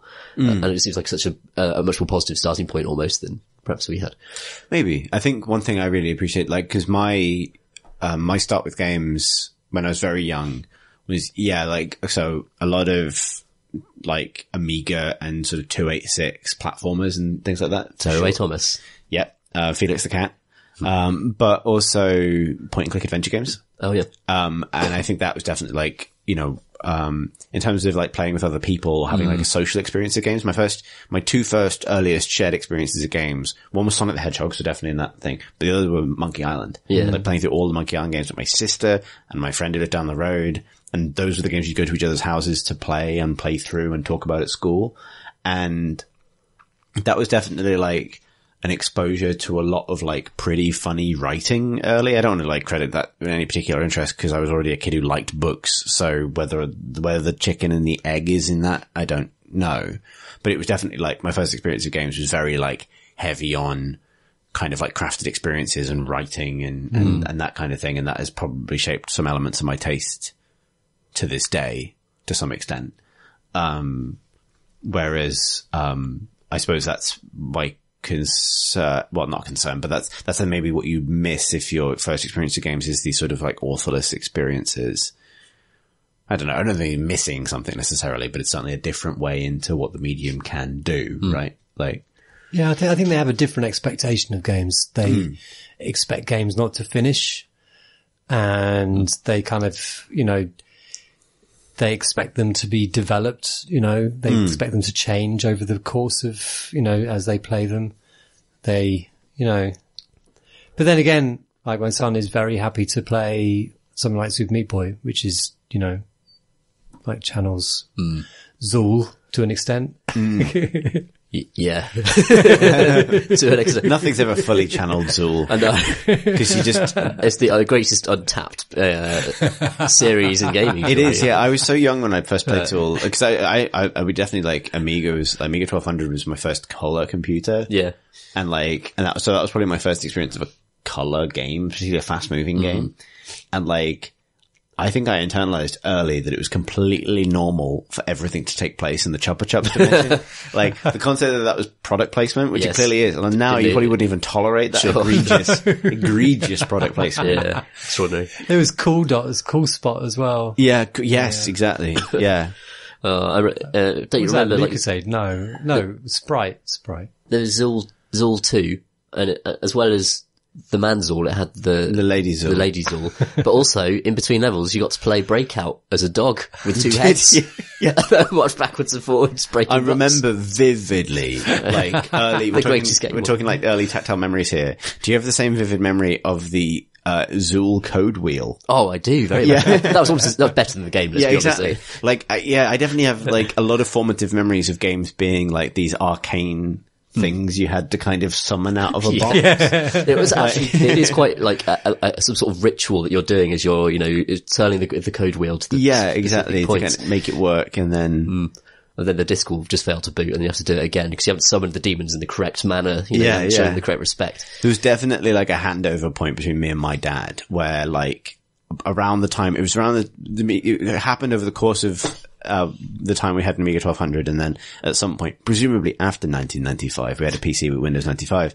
And that was the point where like I understood the software better than he did. And I think that was like a real epochal shift in like, I can make the games install and run, because it's like code wheels and like mad floppy installations and disk swapping and things. Yeah, man, that's funny. Like that tactile experience of games, I suppose, is the interesting to think about its absence, right? Like that assumption that games... I think it's transferred onto touchscreens, hasn't it? It's transferred onto the, stuff like the Switch has, the Switch's controllers are really sensitive to the motions if you're playing like the Mario. Really, that feels like what it is now. Like it's not a bit of paper and a card that you turn and rip. Literally though, they have just reinvented card. Yes. That is very true. They have done that, yes. Yeah, man, I suppose that's a little bit off topic because it's more about like experiences of games as children, but like. Just a quick aside on that is, spoke to Bennett Foddy, who's just put out Getting Over It.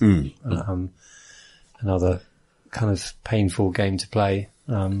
It's actually fun though, like it's good. But we were talking about how he designs frustration, and he very specifically places his interest in making frustrating games in his experiences as an Australian.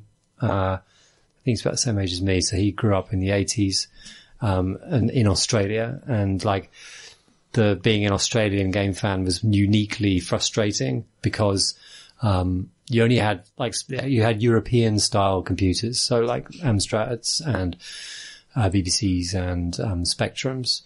All the games got there months late because they would be imported by boats, and they'd be really expensive. And then you have just the standard frustrations with tape and the fact that, you know, they would not load or just take ages to load or whatever. So he just relates games to this sort of inherently frustrating experience of waiting and kind of like persevering with one game because it was the only one he could afford and the only one that was out, and, you know, that kind of thing, the only one that's available. And so kind of he's interested in like when you've only got one game to play, like how frustrating can you make a game like Jet Set Willy where you kind of, if you die, it's back to the start sort of thing. So now he wants everyone else in the world to experience this frustration. Be an Australian. There's mentioned on the pod before. It was mentioned on the pod that Tom F recorded at Indiecade with Zach and Kevin from Asymmetric. Yeah. But I've forgotten his surname. Stephen, who's the Catamites, did a really interesting talk about Indiecade, about his experience of kind of encountering games as sort of imported foreign objects, growing up in Ireland, which is kind of a similar kind of story in that, how that shaped his kind of, like, you know, his early response to games, like assuming that things like Mario were the tie-in games for cartoons that they just didn't get, and that kind of thing. Right. Arriving as completely foreign cultural objects is kind of interesting as well. I might stick that in the show notes, but either way, it's talked about in the episode from a couple of months ago, so worth a look. Awesome. I suppose we've managed to talk around how games have shaped our lives, but it's like, I mean, literally we're sat here on a Wednesday evening Talking about games. talking about video games. Having written about games during the day. Exactly. And we write about games in the morning. Yeah. I haven't played any games recently. No. Our second question for this week comes from Kane, mentioned earlier, who writes, "Hello, Crates of Thebes. Having recently played Subnautica, I had a thought about difficulty settings in games. I think developers might be assuming too much rationality on the part of players and as a result missing out on interesting ways to do easy modes. Like many survival games, Subnautica has hunger and thirst meters that have to be kept filled. If you get too hungry or thirsty, the meter starts flashing red and then eventually you start taking increasingly severe damage until you either die or eat and drink something. There's a game mode that simply disables these meters altogether, but what if instead you had a mode that disables the damage the player takes from hunger or thirst? I feel like personally I'd still feel compelled to gather food and water and refill those meters when they started blinking red. And I'd still feel the same engagement in survivalist fantasy. The fact that there's no explicit punishment for not doing so wouldn't really change that, it's just I wouldn't lose progress if I failed. Compared to some old school games which had god modes where you still take damage, you just don't die when you reach 0 health. You still get the feedback of being shot, the pain sounds and the flashing. It's just that your game won't end. Separating feedback from punishment could produce an easy mode that still makes people feel the same way about normal mode does, without actually causing them to lose game progress for their mistakes. I feel it might be better than eliminating both punishment and feedback, or coming up with baroque new forms of punishment that are less severe. Thoughts? ? Kane. P.S. All that being said, I do feel that hunger and thirst are boring systems for a survival game, and Subnautica specifically would be better served by expanding the oxygen and power mechanics as a way of limiting the player's exploration range and requiring them to prepare for long journeys. But that's a discussion for another time. And another go on my oxygen meter, which is flashing red. So actually I kind of agree that, hunger and thirst are, so in the break we had a discussion about, Monster Hunter's apparently amazing sounding food system, which I don't want to reiterate too much, but I feel like eating and drinking as concept in games are successful when they are positive things that give you a boost for doing it, and annoying when they are things that punish you for not doing it. Yeah. If that makes sense. Even though the presence of an essential boost for making sure you eat before going off on an adventure is functionally a way of punishing for you not eating. I would rather see like an eating system in Subnautica where you ate and that extended your swim speed or something, you know what I mean? Like something like that. Yeah. I think the intention with Monster Hunter is to create a set of like a pre-hunt ritual where you go around all the vendors and cash in your stuff, then you select a hunt, and then you go eat a meal, and then you head off. And it's like a kind of hunter's lifestyle that is trying to sort of put you into. You're also choosing specific kinds of buffs. That's true. So it's a systemic kind of, you're also getting. But it's a ritual thing, and the animation is so good that you can't do it. It's always fun to watch. I completely agree with Kane that the idea of like smaller health bars that then affect your bigger health bar is like totally weak and an annoyance. I've definitely found in like The Long Dark and other games where I didn't feel desperation to that annoyance. Yeah, I kind of agree. Like, I like the efficient setup I have built for myself in Subnautica for solving this problem, but I agree that it's not the world's most interesting problem. I don't agree that having the easy mode where the bar doesn't do anything is the answer. I think redesigning the system is the answer. The reason I don't agree with the idea that having no penalty apart from a flashing bar is you're basically making the annoying UI mechanic and the slight hit to your OCD. That's the punishment. And in a way I find that more insidious, like, because it makes the UI, the game, if that makes sense. Like, it makes the game about appeasing the UI, which you don't want to turn red and flash at you, even if it won't punish you in any other way. You may as well just make it into a kind of a tour mode where, Exactly, which is kind of what it becomes in the mode that they've got. Which is what you kind of want. I would rather have, I'd rather, disable the mechanic wholesale, which is what it said. I think having, the mode where, eating and drinking doesn't kill you, but you're much faster and maybe more survivable. You get like damage mitigation or something if you've eaten. that kind of thing. What are the mechanics by which it kind of just reduces your range and like reduces So the in amount you can do Subnautica, yeah, food is one of them. So you want to, when you get the big sub, when you can go on those big expeditions, the big sub has shitloads of storage space in it, loads of different lockers. And one of the things that makes sense to use that for is to give one locker over to food rations, which you probably grow yourself, water bottles, and batteries, like rechargeable batteries. So you can recharge your batteries back at base and like build yourself up a little stock of fully recharged batteries and power cells for your vehicles, including the main sub. And so there's some satisfaction, like there's a satisfying, like you can make the game difficult for yourself by not doing that stuff. But if you put the time in to prep for a journey, then you become more capable of solving problems that occur during the journey. So your one of your important tools runs out of batteries. Maybe that's just a trip back to the big sub rather than aborting the entire expedition, right? Like that stuff I find gratifying, and it measures and it's weighed against all sorts of other concerns like your inventory space. Keeping your spare batteries on your person might make sense, but it might mean you run out of space for the stuff you're finding at the bottom of the cave you're exploring. It might make more sense to keep your spare batteries either in your vehicle or in the big sub that you're using as your... So it's kind of interesting choices. Yeah, you're making choices about how you're investing your resources. Yeah.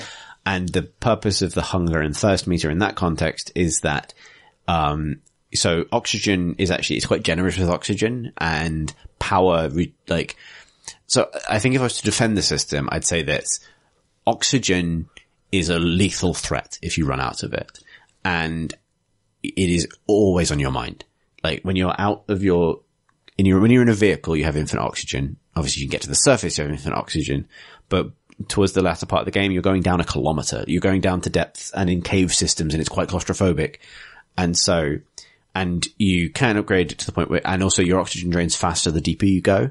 So when you're really deep, you only get really a comfortable 30 seconds outside of your vehicle before you're going back. So your vehicle becomes like your little base away from, You're constantly returning to it. It's constantly on your mind. And that's good. That creates pressure.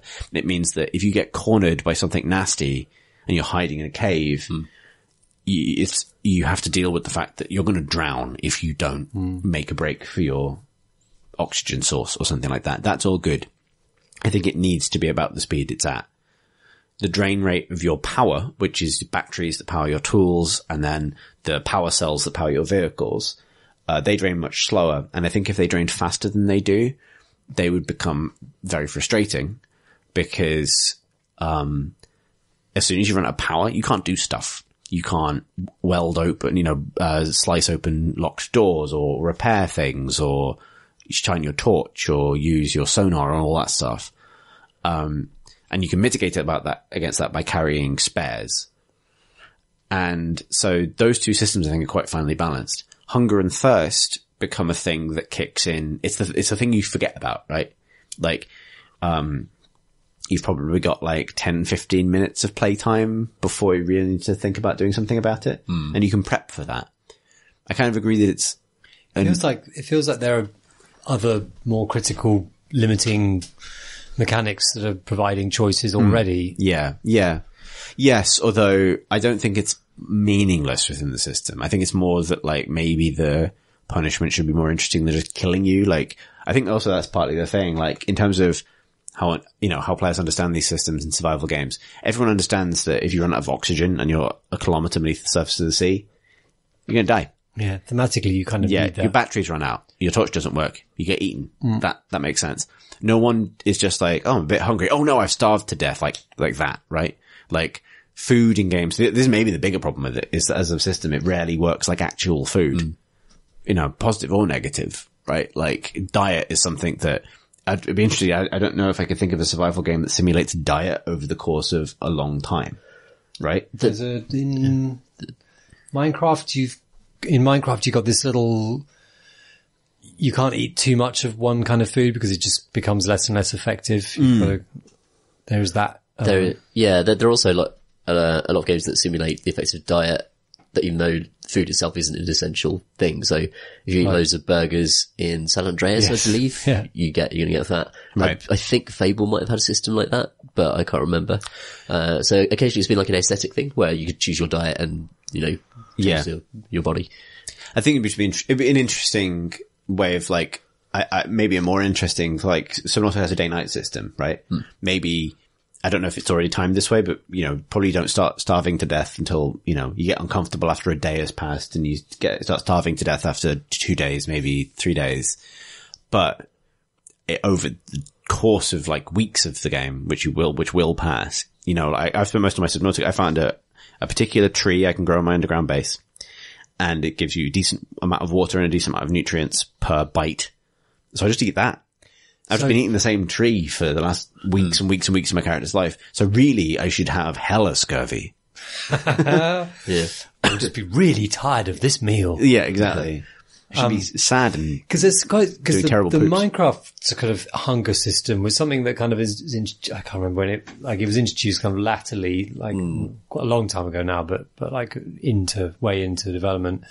But it seems to be there mostly to justify a lot of extra blocks, like once you have farming materials, like because you want to make a farm, you want to grow stuff. Why, like that's a cool thing to do. But then you've got to give something to do with all your potatoes and your wheat and stuff, like, so you make food, and therefore but it feels like it's finding a purpose for things.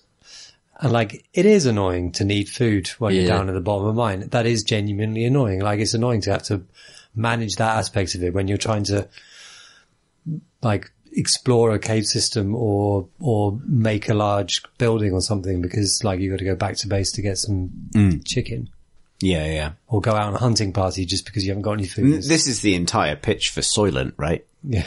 Like, it was supposed to be a I quality don't of have life. to worry anymore. A quality of life improvement to life's UI. Exactly. But the dark twist is it gives you. But it sounds like shits. partly the Subnautica hunger system is to justify the need to grow, to have stuff Yes, at base. it is to give you like a reason to, one of the kind of like not totally late game, but definitely like mid to late game things you can build as like a water filtration system for your base. So your base will just start outputting fresh water and salt as resources that you will then be able to farm.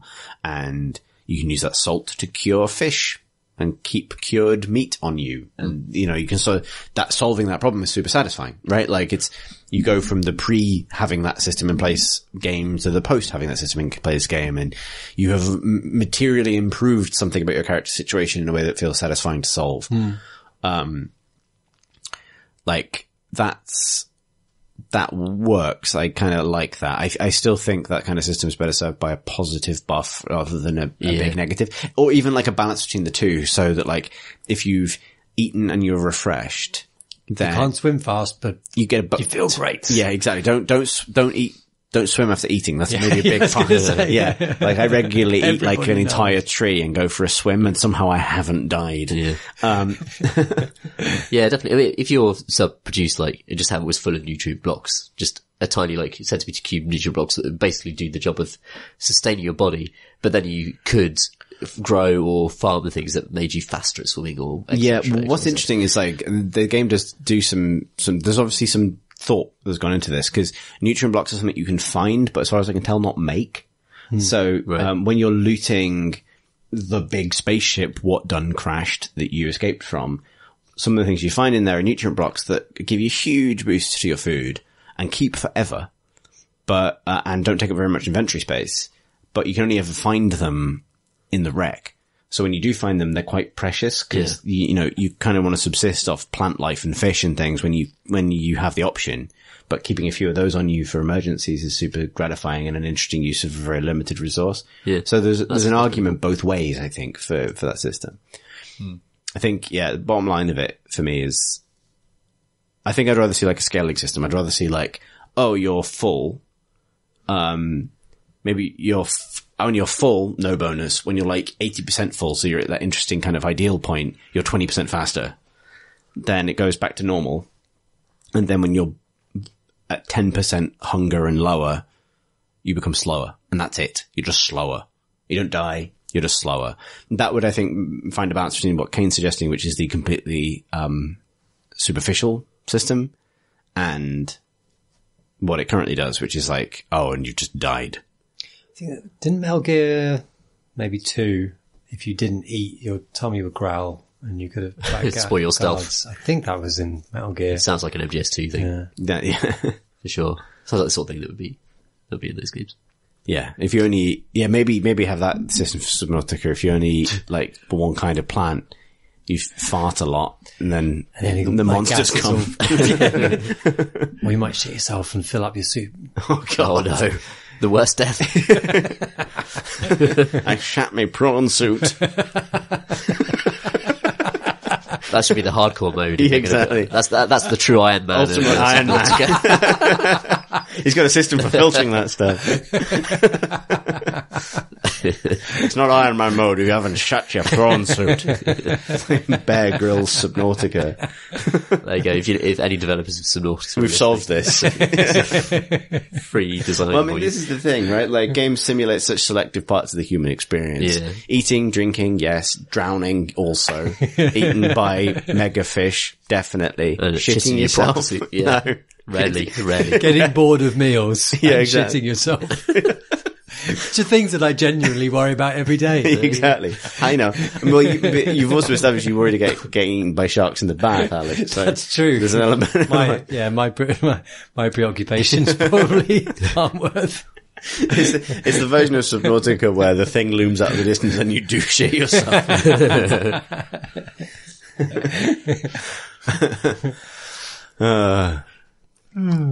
But you're the sole survivor of that ship, so there's no shame. No one will know. No one will know. The fish are watching. Yeah. There's a system, I think it might be related to an endgame thing, but like occasionally you'll find time capsules, which I think are left by other players who have finished the game, so they can leave equipment and a photo for another player. And there's definitely the dark version of this. It's just a shitty time capsule. A photo of a very There's nowhere else to go. Just a floating turd. Yeah, exactly. No. It's my only option. There's a good reason we only answered 2 questions this episode. Yeah. I think that comprehensively dealt with Kane's question. Yes, basically, keep the hunger and food system, add shitting yourself Yeah. sorted. Yeah, what it's missing is shitting. Shitting, it's what's missing. Alex's GDC talk. This is a message sent to you by the shit marketing board. There's a joke there, but it's too late. So,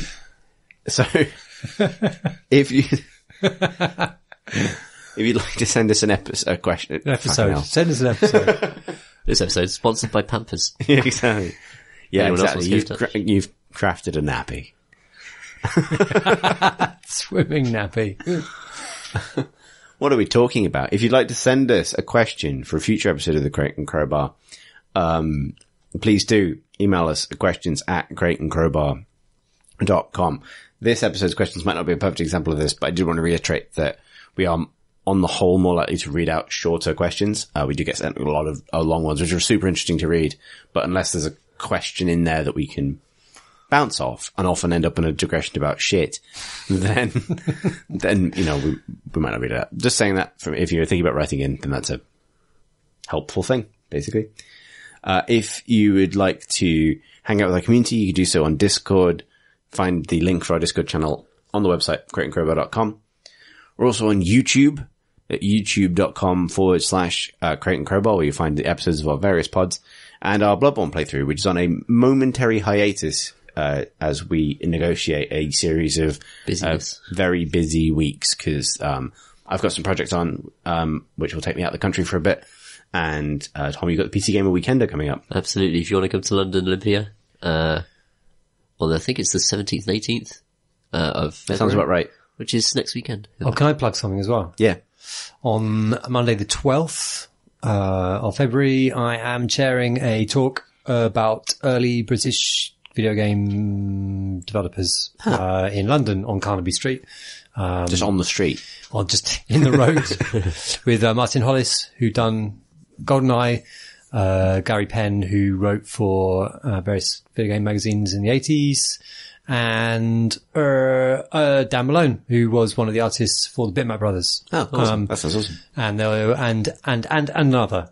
We're just confirming that. That's on. So if you look at my Twitter, which we'll get to in a minute, There'll be details there, but it's also being shared by Read Only Memory, the publisher, Read Only Memory, so you can look up there. Awesome. Oh, we're all doing things. It's nice. Yeah. If you would like to follow Crate and Crowbar on Twitter, you can find us at Crate and Crowbar.